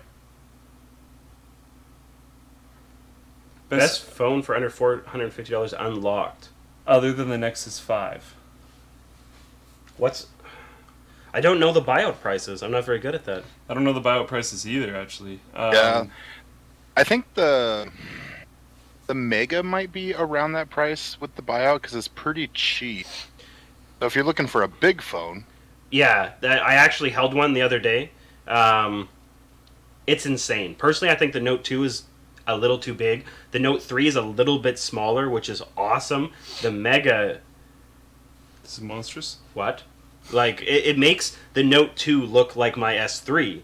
Like, when you compare the Note 2 and S3 side by side, that's the same, maybe, fraction of difference. I'm failing on my vocabulary right now. Scaling up? But exactly, the scale, was the same. between the Mega and the Note 2. It's kind of the same difference there. The Mega is That ridiculous. thing must be giant. I've never actually seen one in real life. It's ridiculous. But it's basically a tablet So with the SIM card that you can call. Yeah, I was gonna say I have a Galaxy 3.7-inch. You know, the tablet without the SIM, and it's the same size as that. I mean, it's not 7 inches exactly, but it's like the same size. So it's ridiculous. This article is saying 6.3. Yeah, Wow. it seems huge. Yeah, and honestly, the screen isn't, because it's so huge. I only used it for a second in the store. It's not as if I reviewed it. I wasn't overly impressed with the screen. No? No. Yeah, no, I didn't. The tablets, the 199 tablets, look better to me. Yeah. Oh, wow. Yeah. Jeez, that's interesting. I'm going to go on something a little left field here. I could be completely wrong, so please, Timmy, correct me or yourself, Slick. Was not the Mega released in Asia first and then brought over here significantly later and not upgraded? Yeah, see, I thought it was released in South Korea and Japan. Makes sense. Yeah, I think. When I was in Korea, a lot of people had large form factor phones. Right. Notes were really popular. Right. I could be completely wrong about that. Maybe we'll get a tweet or something. But No, I think you're right. Yeah, it was released overseas first, Japan, Korea, and not upgraded, and then brought here significantly later. And in phone time, phone time is so much worse than dog years. Phone years, 1 year in a phone year it might as well be 30 human years. For crying out loud. Yeah. So I got one here. Sure. They were asking about any higher than 1080p monitors with DisplayPort for under $400. If you're going to go under 400, depends on the size. Obviously, you're only probably going to see that in something like a 27 or a 30-inch. Where I buy my monitors from is Monoprice, because you can get, basically they take like LG and Samsung panels that don't pass all the quality tests, rebrand them as Monoprice monitors, remove whatever features failed the quality test, and then sell them for like half the price. Interesting. So It's actually I pretty bought cool. my 27-inch Monoprice monitor was like $349, and it's a 1440p IPS. Monoprice is a really, really interesting company. That's really cool. And so I buy all my cables and everything through Monoprice. So they will say that these are, second party basically panels, right? I mean, they're getting them, they're failing quality tests, and they're taking features away from them. They don't shy away from that. They're like, hey, if you can do without like these two features, then, save half price basically. Right. And they're brand new. They have full Monoprice warranties, and they're brand new. It's not like they were returned or they're second hand. It's just that they're not good enough for whatever model, Samsung or whatever model. Most of them are LG monitors. I love mine. No dead pixels, no backlight bleed. For what I paid for it, I can complain at all. Yeah, we've got a new question on screen. So how do you feel about Nvidia's reveal of the GTX 780 Ti? Targeted at you, Jimmy. Yeah, personally, I don't like the TI monikers myself. It seems like they originally, titanium. It seems like they originally created the TI moniker so that they could, like I said earlier, so that they could rebrand something that they were holding off on in reaction to something that AMD does, right? Because you don't really see a lot of AMD doing that. You might now, though, because you notice they have the X and the non-X moniker. Yeah. So we might start seeing that from AMD as well. But it just makes it hard, as a consumer. Like, oh, well, what's different? Why is it different? How much better is the performance, price per dollar? If it makes 780 go down in price and it's roughly a titanium with less RAM for $700, I'll be doing backflips to Newegg or Amazon to buy one. Oh, Titan. If it's roughly a Titan with less RAM. Is that what you meant? Right. Yeah. Okay. Yeah. Sorry, a Titan. That's cool. Yeah, it's interesting, and I kind of agree with the TI moniker thing, but with a slightly different angle. I've always kind of understood the benchmarks because I've been running them for a long time. But from someone from the outside of it, I've seen people comment like, okay, well, is a 660 Ti better than a 670? Like, without looking at the benchmarks, they're like, what is this Ti thing? What does it actually mean? In what way is it actually better? They're not looking into the deep specs of it. They're not going out and actually figuring out what's different. They're going like, what am I supposed to buy? Why is there all these different revisions of different things? Now, to me, it's a little bit more simple than that, and I don't think it's actually that complicated in the naming convention. But it's very likely to do with what you're talking about, which is where it's very likely just, oh, we made this thing, but we kind of need to push it out now, so let's just kind of change the name and push it out, and then we'll deal with other stuff later. So let's move on. Where is the screen right now? Up a little bit. There we go. This guy's asking, is it worth it for him to get rid of his 1280 by 1024 monitors and get a 1440p one, or keep my monitors and SLI on my 660? What do you think, Timmy? Kind of. I don't think you want to SLI a 660 right now. I would say depending on what you do with it. For me, 1440p. So I don't actually game in 1440p because my main machine has a GTX 670, and I don't like BioShock Infinite at 1440p on my card is like 23 frames a second, and that's not a situation I like to game in. I don't like watching, and you see the tear and stuff, just like it's really bad, especially the tear. So I tend to flip my panel between the 1440 and the 1080, depending on what I'm doing. What I really use the 1440 for is especially when I'm editing videos, the more real estate you can get for work related things, the better off you are. So that's what, I would say 1440, if you're going to go over 27 inches, I think 1440 is important, but you have to have the video card to drive it. Yeah. And one thing to keep in mind too is with his current setup, maybe not SLIing the 660, but maybe if you vendor the 660, sell it on eBay or something like that, and then upgrade your card directly, get an actual GPU replacement, maybe go up to 700 series or something like that. Not a terrible idea. Scrolling down a little bit. I actually, I've seen Linus recommend that before in the past too. Don't SLI a generation old card if you're going to have to buy a new one to do it, or even a used one, right? I mean, look at how much you could make from selling your card and that you would be paying for the new card. Take that performance benchmarks that are all over the place, right? And look at the new performance benchmarks, and I bet you could probably buy a 760 or 770 for the same price. Yeah, definitely not a bad idea. Now, this guy's tweet, not directly going after Timmy, but I just wanted to bring this up. Vivendi owned Blizzard before WoW. The problem is Activision, not Vivendi. You guys are mixing stuff up. Yep, noticed that in the article. It was just how it was worded. I read it wrong. It was just a little bit confusing. Sorry about that. We figured that out. Moving on. Now you've kind of already answered. I will say though, I will say in some aspect though, Blizzard still made good games after the Activision merger. Mm-hmm. So they may not have been as good as they were when Blizzard was just off by itself. But Vivendi, as a multinational, huge distributor, can see the companies that have gone under them fail horribly. So I think I'm just more happy. I would rather Activision went back to being Activision by itself, to be honest with you. But that would be awesome. I felt like produced better games before they took over Blizzard. I feel like everything was just better when they were just apart.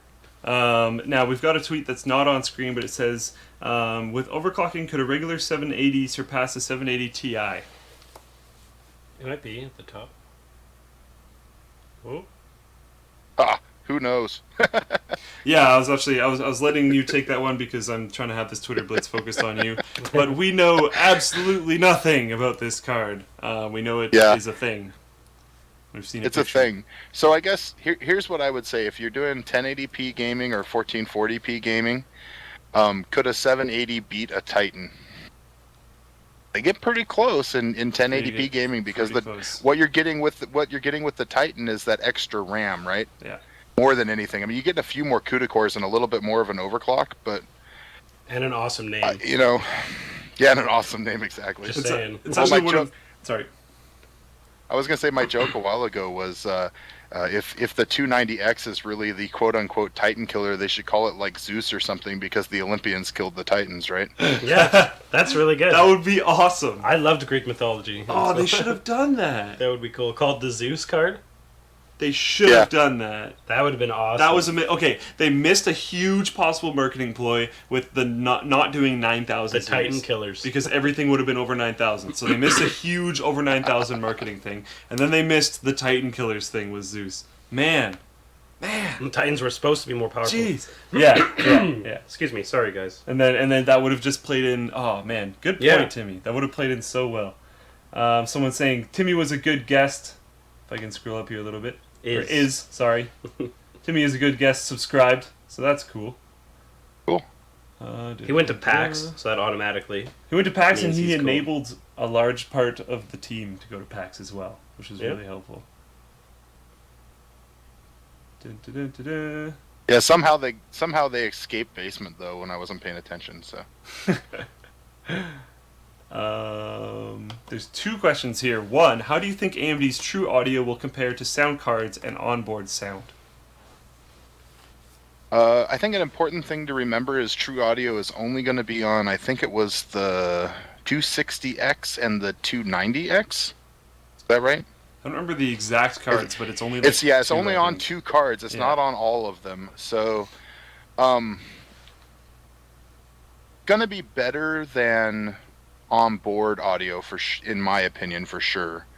The question is, will there be like mantle-ish components, API level stuff that game developers can hook into, and how well will that be adopted? It's just like the Nvidia G-Sync stuff, right? It's how well adopted is it going to be? Are developers going to develop for it, or is it just going to be this thing where like AMD pays DICE or somebody to implement this technology like Nvidia does for physics, right? Right. Yeah, I think it. Sorry, keep going. I was gonna say, versus discrete cards. Hard to tell because those discrete cards are very focused at, just doing audio codecs really well. Yeah. One thing too is that it's not a DAC. So you're going to have some interesting things there, but then it has interesting stuff that sound cards can't really do, which is where it plays into like more the physics of what's going on in the game, and it can be more dynamic. So I don't necessarily think it will. See, a huge part of the problem. Again, we're talking about stuff that's not like we haven't touched it yet. We've done that a few times this stream, but I don't necessarily think that it will sound better. Like I don't think the quality of the sound will necessarily be increased, but I'm expecting what you hear to be more accurate. Not. Yeah, I was gonna say spatial awareness should be much better. Yeah, but then the quality of the sound of the spatial awareness, not necessarily gonna be much better. Moving on in the Twitter topics. No poke today, so. It's true. You avoided it. We have no idea when the 800 series is gonna come out. You rolled your dodge dice. I'm gonna scroll up a little bit. Why is there so little DisplayPort monitors on the market? Oh, DisplayPort. I think what really killed DisplayPort was the fact that when HDMI 1.4 came out, and supposedly HDMI 2 is coming soon-ish, right? I think the bandwidth on HDMI is getting enough to where it's hard to justify for like a TV to go to DisplayPort because it's not a standard. There's not really like, does your TiVo need a DisplayPort out on it? No, right? Does your DVD player need a DisplayPort out? And most of the panel manufacturers now are also TV manufacturers. Yep. So you tend to see most monitors anymore have an HDMI connection and a DVI connection, right? Yeah. So I think it's just a cost thing. It's also I know why. Well, I was gonna say the reason that video cards come with DVI connections is they're smaller than or DVI DisplayPort connections is they're smaller than DVI.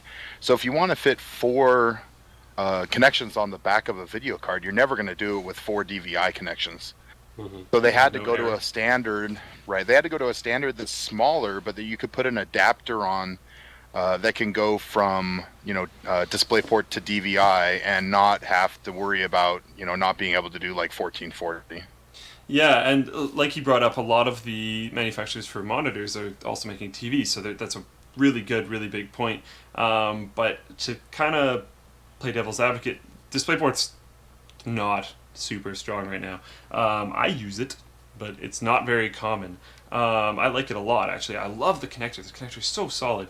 But we're starting to see it a little bit more, like the 279Q, PA279Q from Asus beast monitor that we have downstairs. You should be running that on DisplayPort. And then the new Nvidia thing, what is it? Q-Sync? It's called Q-Sync, right? Yeah. G-Sync. Sorry, that I G-Sync. believe has to be run over DisplayPort. Yep. Yeah. So like I thought that's what they said. Yeah. I'm pretty sure that's what they said. I don't fully remember, but it's very new news. But I'm pretty sure that's what they said. So DisplayPort is a thing and will hopefully keep growing because I love it. But it's definitely not too big of a thing. I will say anybody that has something with a mini HDMI port on it, like every time I have to plug in an external monitor to my Asus Ultrabook, I want to kill myself because it's a mini HDMI and not a mini DVI or DisplayPort, excuse me.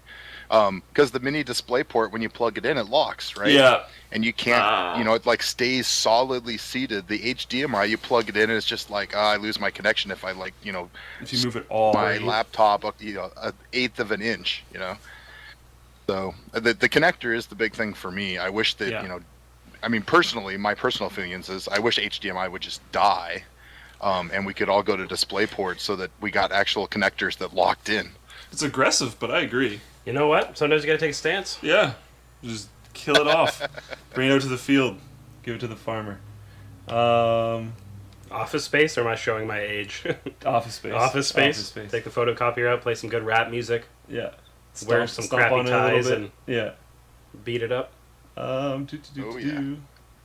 Opinions on the HTC One Max. What do you think? So I will admit that I am very new to any Android devices at all. Okay.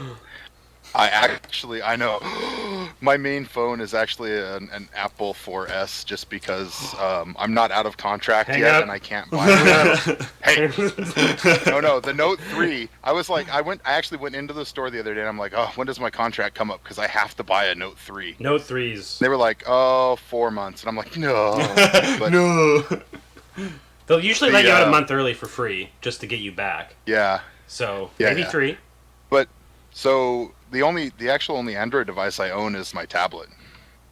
Right. Okay.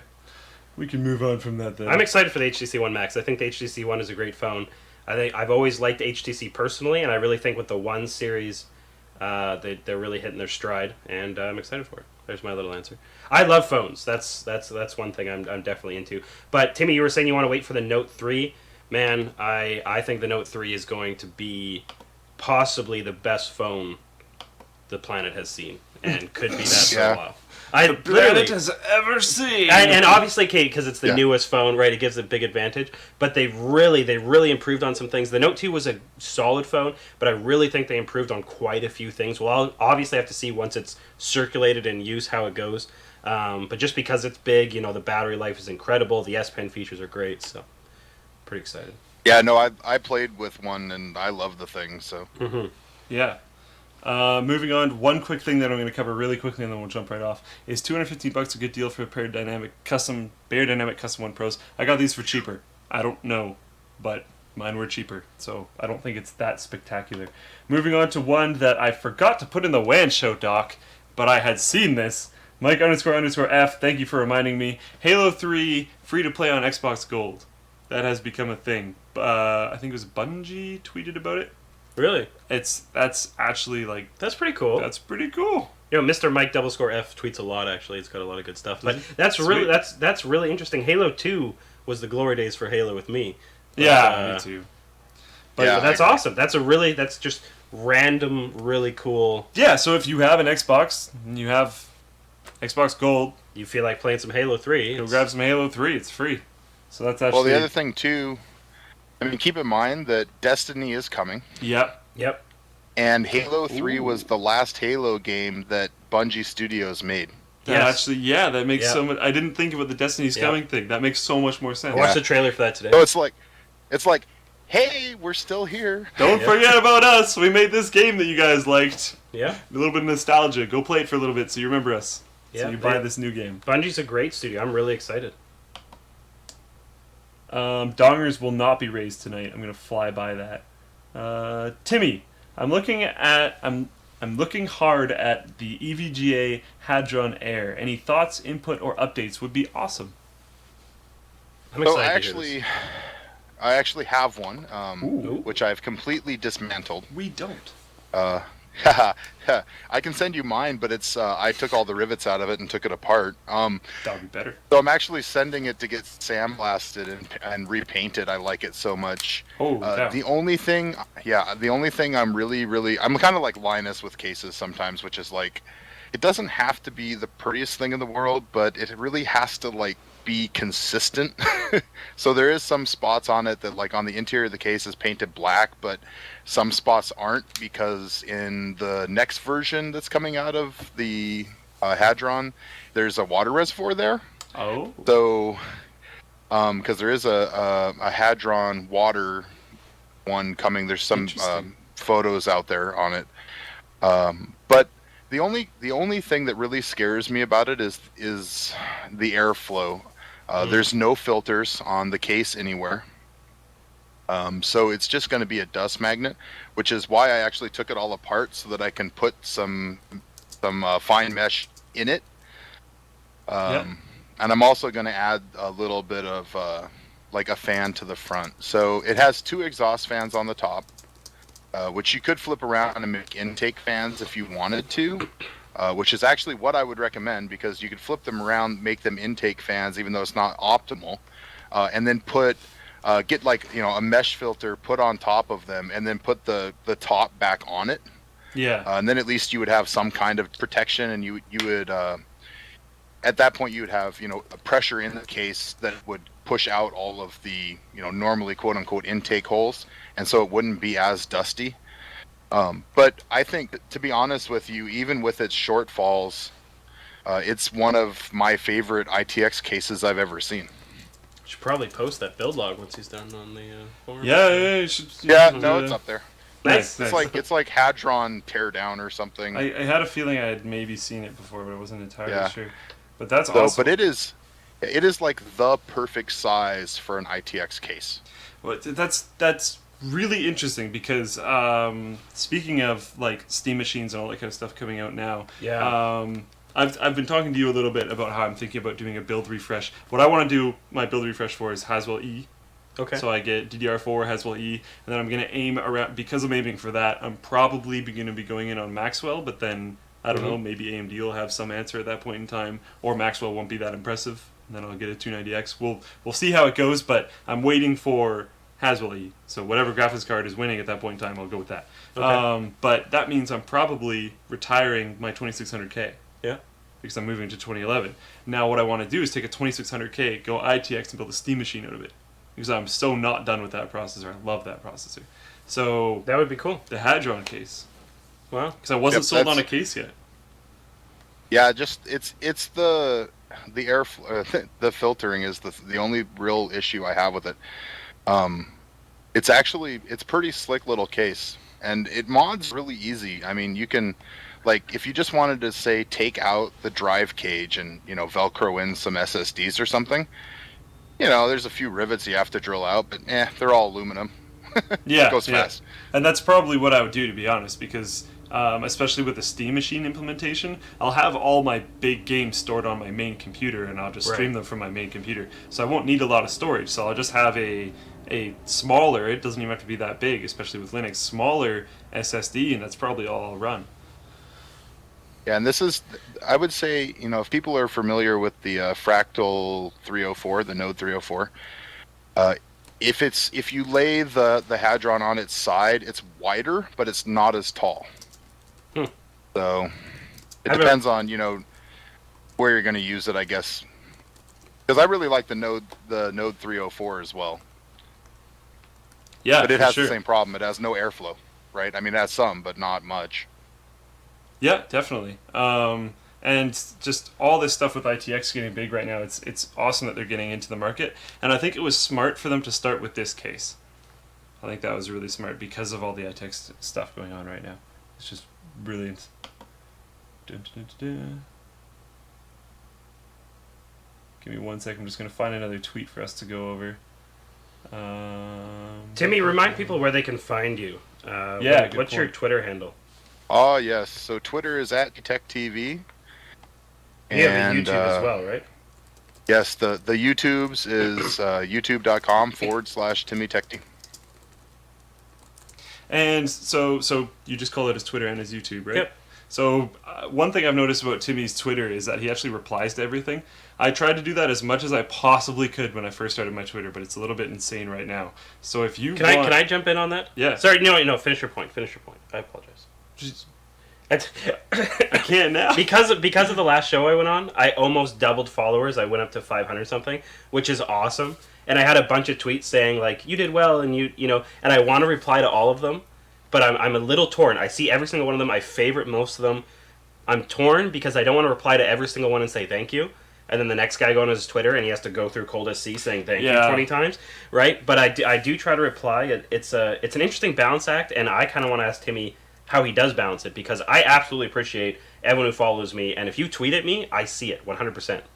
You know what I mean? I don't have the 16,000 that you do. You know what I mean? I still look at all of them. I just don't necessarily reply or favorite. I look at every single tweet that's sent to me. Yeah, it's just I wasn't trying to say you just discard them. Yeah. So I'm the same way. I read them all for sure. I try to reply to a lot of them. I was so excited today. I was like, "Gonna be on the WAN show. Gonna be on the WAN show. Gonna be on the WAN show." And somebody was finally like, "Okay, we get it."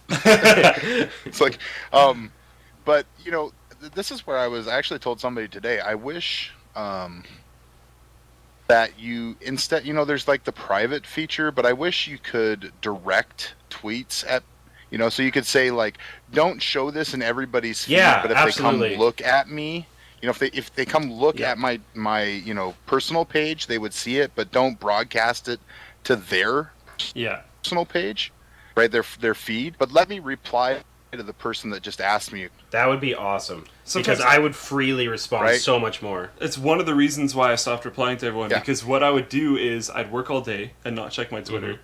And then after work, I'd sit down on my personal computer and reply to 200 people. But then you're just going to spam everybody. And I got tons of complaints. So I was like... I don't want to lose followers by saying thanks, like, in 30 tweets. And the guy's like, well, I'm not following this dude anymore. Yeah, as Timmy said, as he described it, if Twitter implemented that, I honestly feel like...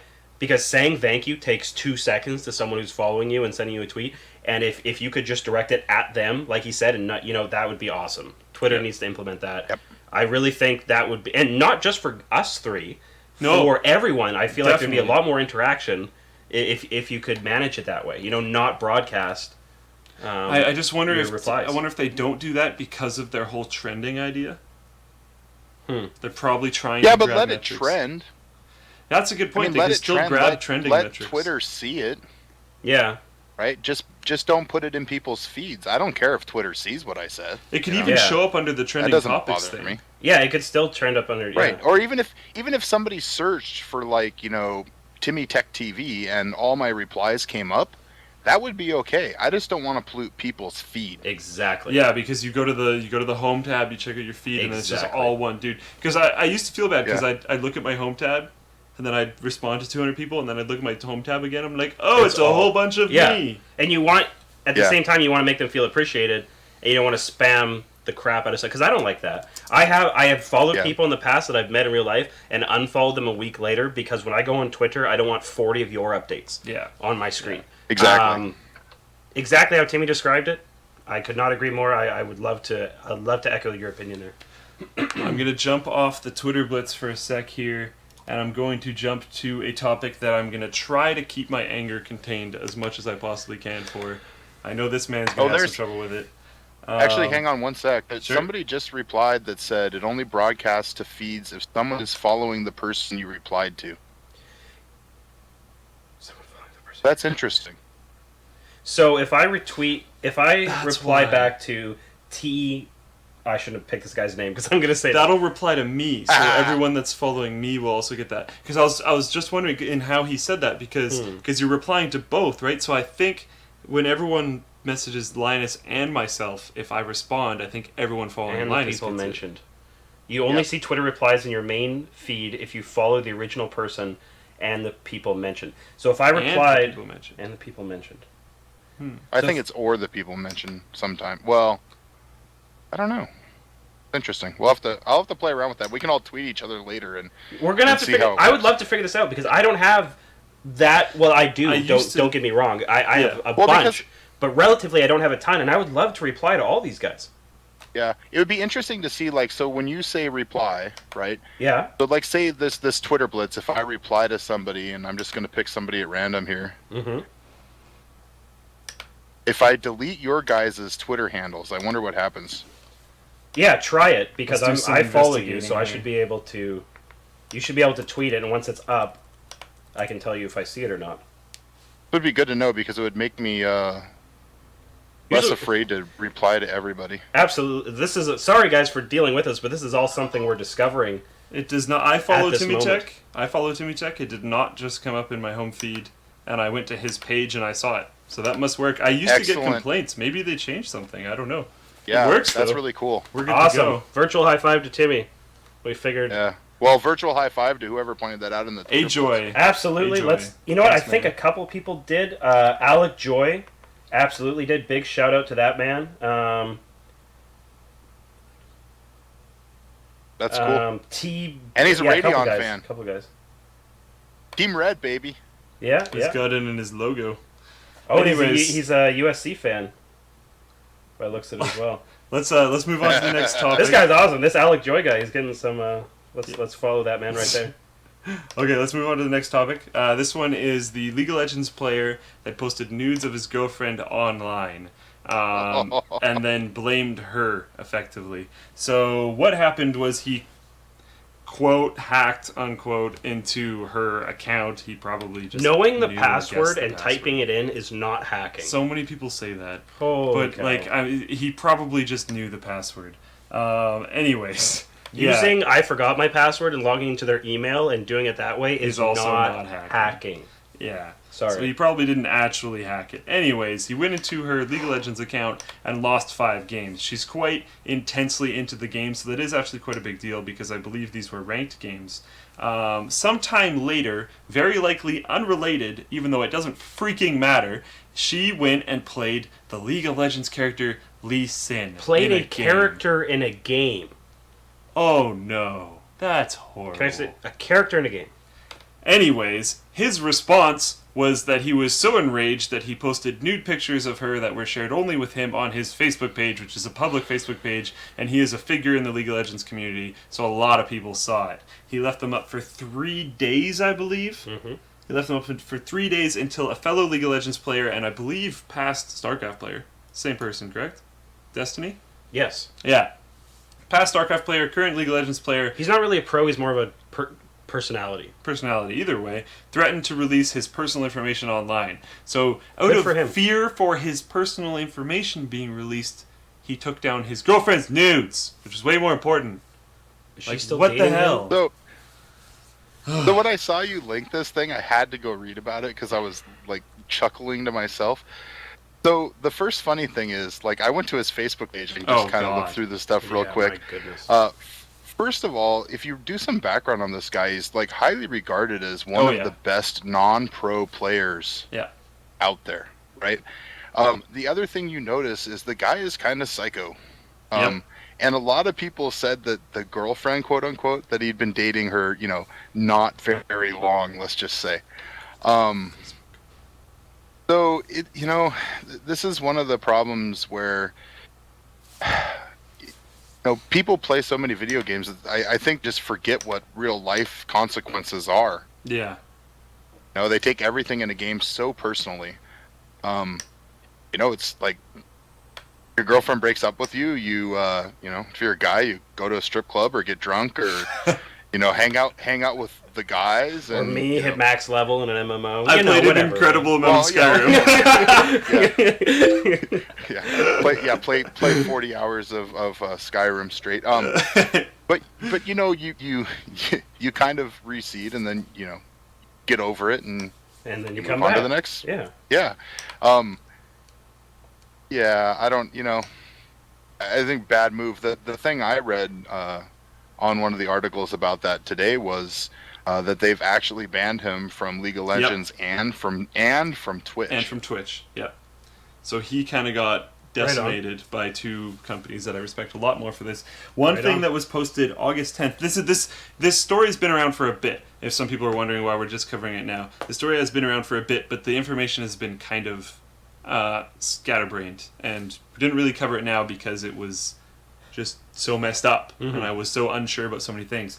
But on the 10th, he posted some YouTube videos to something, and I think it's a song, and he quotes, I'm going to feel bad saying all of this, I'm going to talk about it afterwards. It's sad what society turns my long-loving girlfriend into. What? I can't save her, it's up to her to save herself. Okay. She chose being a monster that just wants to hurt people from a loving, caring girl. What a shame. All because of 4 pictures that didn't really become viral. Hell, this hurts to say. It hurts my brain. Until she made it viral herself. And I only did it because she ignored me for 3 to 4 days and was doing things similar to what she's doing now. I do not feel anything except bad for her because she doesn't realize how bad the things she is doing is compared to the one little thing that I did. 2 of the most important things in life is knowing what forgiveness and sacrifice is. Sadly, she hasn't learned what those two words mean yet. I'll teach him. I will be waiting for her. I feel a lot of people want to teach him a lot of things in physical ways with fists. But the other thing is he has like 12,000 followers on his page. Did he not think that nude pictures were going to go viral? I don't think it was her. Okay. Sarah is the girl's name, and Sarah, you're not watching this, but it's not your fault. You're not a monster. Get a restraining order and run. I'm sure she's already running because he's saying that she's ignoring him. That's good. Keep running and run faster because this is not your fault and this guy's nuts. You don't need... Come hang out with us. He won't get through the door. Yeah, it'll be alright. Just It's just a really unfortunate story, and... there's so many. One thing, I'm going to try and add some comedy to this because it's mad. He ruined it for so many dudes. A lot of girls are going to read this and then that's not going to happen anymore. I was just going to make a comment about how, please girl gamers, don't think that this one jackass is Just because I have a daughter, right? I mean, I don't want my daughter to have to deal with this kind of crap when she grows up, right? I watch how men and boys talk to girls. This is like a kind of a tangent off of this, but I watch how these jerks talk to girls, and it makes me wonder, where were their mom and dad to teach them proper manners when a lady's around? Honestly, and I sound like an old curmudgeon now at this point. I'm gonna sound like an old curmudgeon, but my belief is the majority of the time, those 2 people, the mom and dad, weren't in the picture.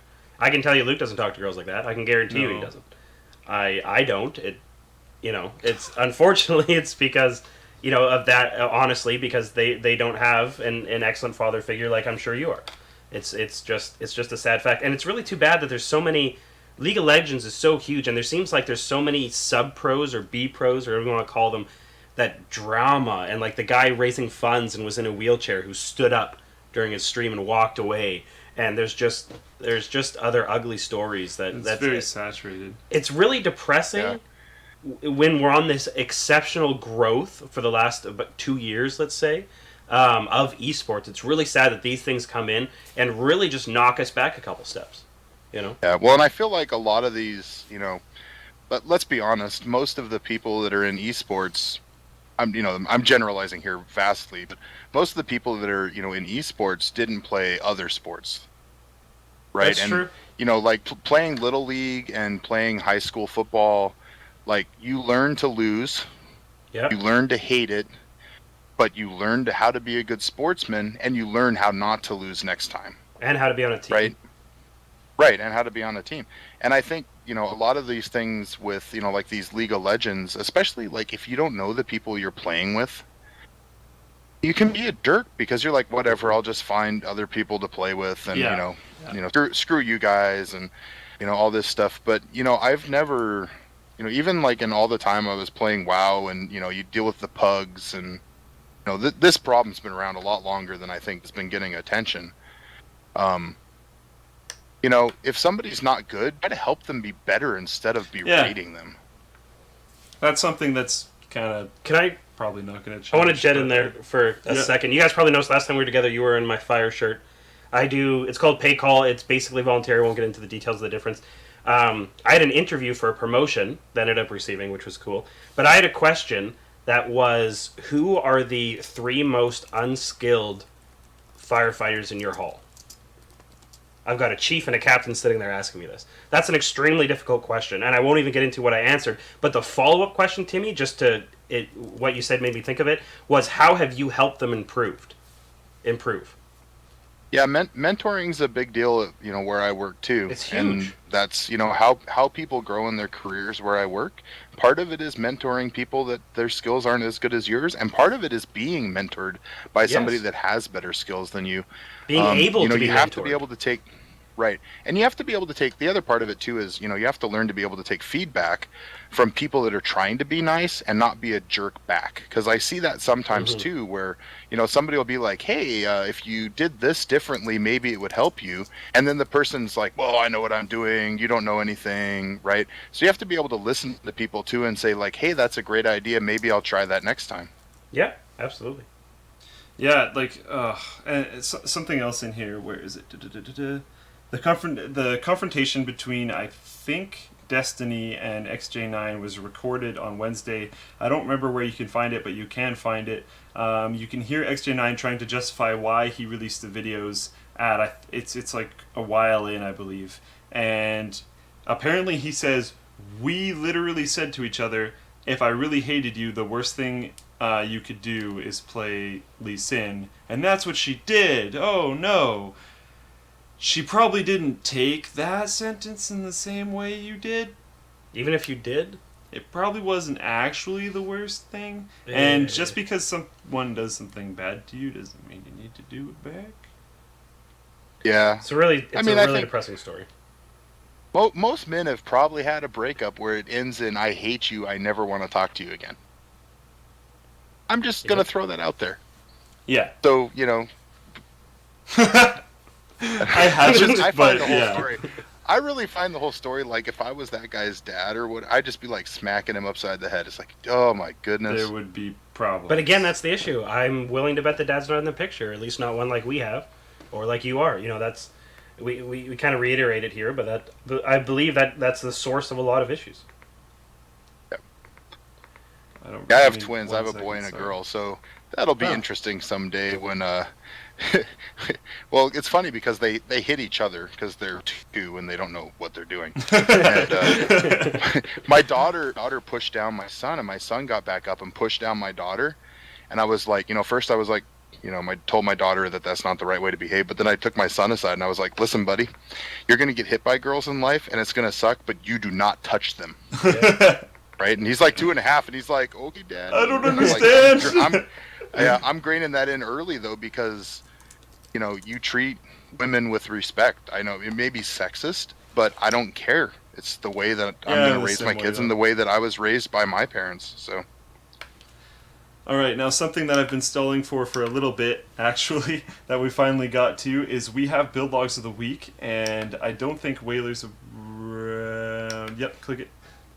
Okay. Hopefully we can get that approved. What? Wasn't me? Linus just messaged me, what? Question mark, wasn't me. I have no idea what he's talking about at all. Nobody does. Nobody does? Crazy. One sec, I have to share the document, which I'm not even entirely sure how to do. Request? Sharing settings. There we go. We got build logs of the week coming, just there was some problems with the document. 2 seconds, guys. There we go. Yes, I'm sure. I clicked it 3 times. Okay, you're shared on there now. Now you should download it and then full screen it from... Do you have PowerPoint on there? I doubt it. Sorry. Oh, snap. This is a... Oh, no, I do. Yeah, I saw that. Good. Okay, download it. 2013. So, there. Bump it up. We're going to get into build logs of the week, and then we will jump into the after party, which will be, obviously, after. So, probably slideshow. And then from beginning. And then we'll switch to yours. Man, I used to use PowerPoint constantly in school. It's been... I use it quite often. Is this the new way we do things? Oh, I see. There we go. All right. Give me 1 second. So this first one... apparently there's a slight update, but we're going to go with this one because it's been too delayed. So the first one, build logs, go to the next one, is the Nautilus Reactor by Lock Alpha. How cool is that? This thing, That is insane. like, I don't even know where to start. That is so cool. Do we have the name of the guy who made this on the forum? Yeah, go back. Ooh. Lock Alpha. Lock Alpha. Props I to think you, that's how brother. he pronounces it. That Not is sure. an incredibly good-looking machine. Submerged in oil, looks absolutely incredible. The attention to detail is just monstrous. Mind-blowing. Totally Like, mind-blowing. nuts. It's wall-mounted, which is just cool, because why not? This is definitely one of those things that Yeah, you that's have not to a go floor, sit on people. for. These are vertical boards. Oh, yeah. This is wall-mounted. Yes, it's wall-mounted. Look at it. See, that's so cool. It's nuts. I know So it cool. looks really good. That's incredible. Oh, the CD even has a curve. Oh my goodness. Yeah. Yeah. Like, you have to go see this on the forum. Like, Look I at that. know I How say that every authentic week, does that look? but like, jeez. I love the 3 light bulbs on it. Probably take more power than the whole rest of the machine. Because of yeah, because Just of its form the factor and wattage. because of those light bulbs and everything. Yeah, I actually wouldn't even be that surprised. I'll give you one. That sec. is awesome. Why is the chat hidden? Have you guys seen Come that? back to- I think it was in Thailand where a guy puts water in a 2-liter bottle and a little bit of bleach and takes the light in, makes the equivalent of a 500-watt light bulb. You can barely look right at it, and it lasts for weeks. That's weird. Sorry. Anyways, I are had you? not heard of that. The tubes in there are actually flowing, which is actually Wow. pretty insane. This coiled copper tube? Yeah, Wow. I saw that part of the build log. He was filling it. It's just, I don't even know what else to say about it. I might get something mixed up. So please go check out that build log. That's incredible. Just absolutely insane. And go next. So now we're getting to Titanium S by Paul Tan. He has made it in our build logs of the week before, actually. Paul Tan is a little bit active on our forum, which is nice. So we can jump into the next. And just, oh man, this Beautiful yellow. Are you recognizing things? Yeah, that's a Cosmos 2 right there. Yep, it's actually pretty cool. And it looks, you can see the fan through the font, which is quite interesting. If you jump forward again. Yep. Sorry, 1 second, I gotta look at this monitor real quick. That's incredible. I like how he did edit the slide panel there in the front, and I believe that is a fan intake actually. Yep. That he put up in the top there. Really cool. The Mobo tray is converted Oop, 90 sorry. degrees, which is like my favorite thing about this building. You can see Is the it? custom bracket there on the side. Wow. And like just how everything comes in. Like check out the power supply. Like does that look like a natural alignment? No. Just everything in Beautiful, this though. computer was just, it's kind of ridiculous. They took the actually. bars off the top too, which means he had to fill in those holes. Oh, that's interesting. This I didn't even logo is notice also that changed, right. right? It had the Cooler Master logo here. Yeah, the paint job's just sick. He also probably could have gotten away with saying Bumblebee, because it reminds me of Bumblebee. Definitely, from, yeah, the I don't- black I'm, and I'm yellow. trying to think of the name. Well, and Name of what? The movie. in that photo, he took- Transformers. There we go. I mean, yeah, the side panel is like there's no window. So the thing that Yeah. impresses me here is like the massive attention to detail on the inside, and then like, man, I know I'm cool enough to just put the side panel back on. Yep, definitely. I actually think Yeah, I think it is. there is a window. it's Yeah, I think you semi- put in a yeah, custom there window is a there. window on the top. Yeah, yeah. Oh wow. And it That's doesn't really cool. come with that. So, and he went to the edge with it, which is not easy to do. Yeah, that's really Yeah, see, that's why I thought it wasn't a window. the Yep. window in mine. My father and I Wow. did, Yeah. and we just cut it in.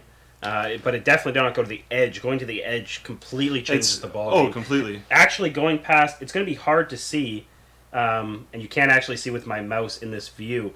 But it's hard to describe. But basically, 3/4 towards the front of the machine, there's a bend in the Yep. door. Getting past that with creating a window is incredibly difficult. The fact, like, he had to completely replace it, fabricate it himself. If you're just going to cut it out, like I did, and place plexiglass in behind, you cannot go past that bump without quite a bit of difficulty. I know in mine I avoided it. I stopped right before it so it would not go around that curve. Right, yeah.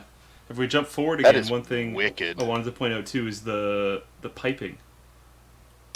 There we go. The piping. It's just like, that's so clean. That's so Beautifully incredibly done. clean. Beautifully done. Very nice One thing I flash. noticed with Paul Tant's builds is both the builds this week actually are like art pieces. Oh, absolutely.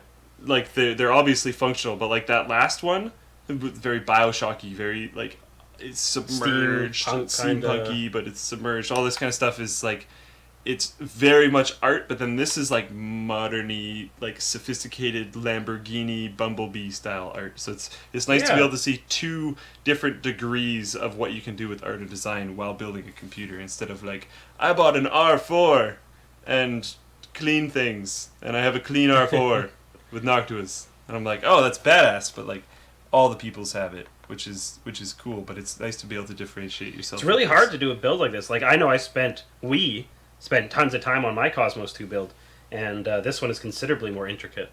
Someone said in the chat, modern art with a question mark. I would say modern art, but there isn't like 4 faces coming out of the front. I would say and modern art, but random it's so shapes. much better. Yeah. It's- I feel like that's a degrading comment.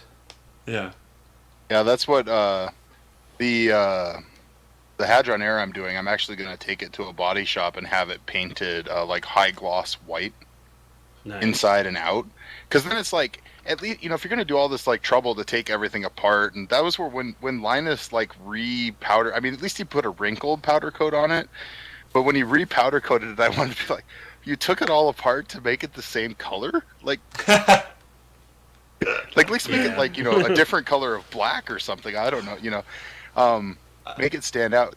Because that's what, like when you do all this work, a lot of people never see this, right? I mean, a lot of people just do it because they like to, and they're gonna see it, and that's the, I still we seem haven't. to be losing.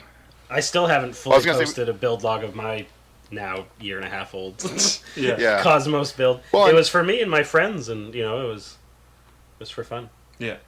Yeah, What were you saying, more and more. I mean, it seems like engineers are a dying breed, Yeah. right? And I think stuff like this, where it's like, hey, I'm just customizing a computer case, but a lot of time, when you're talking about, like, hey, I have to make a bracket so that I can add this thing, or that's engineering. People just don't realize it, right? Because they're doing it for fun, or like 3D printing.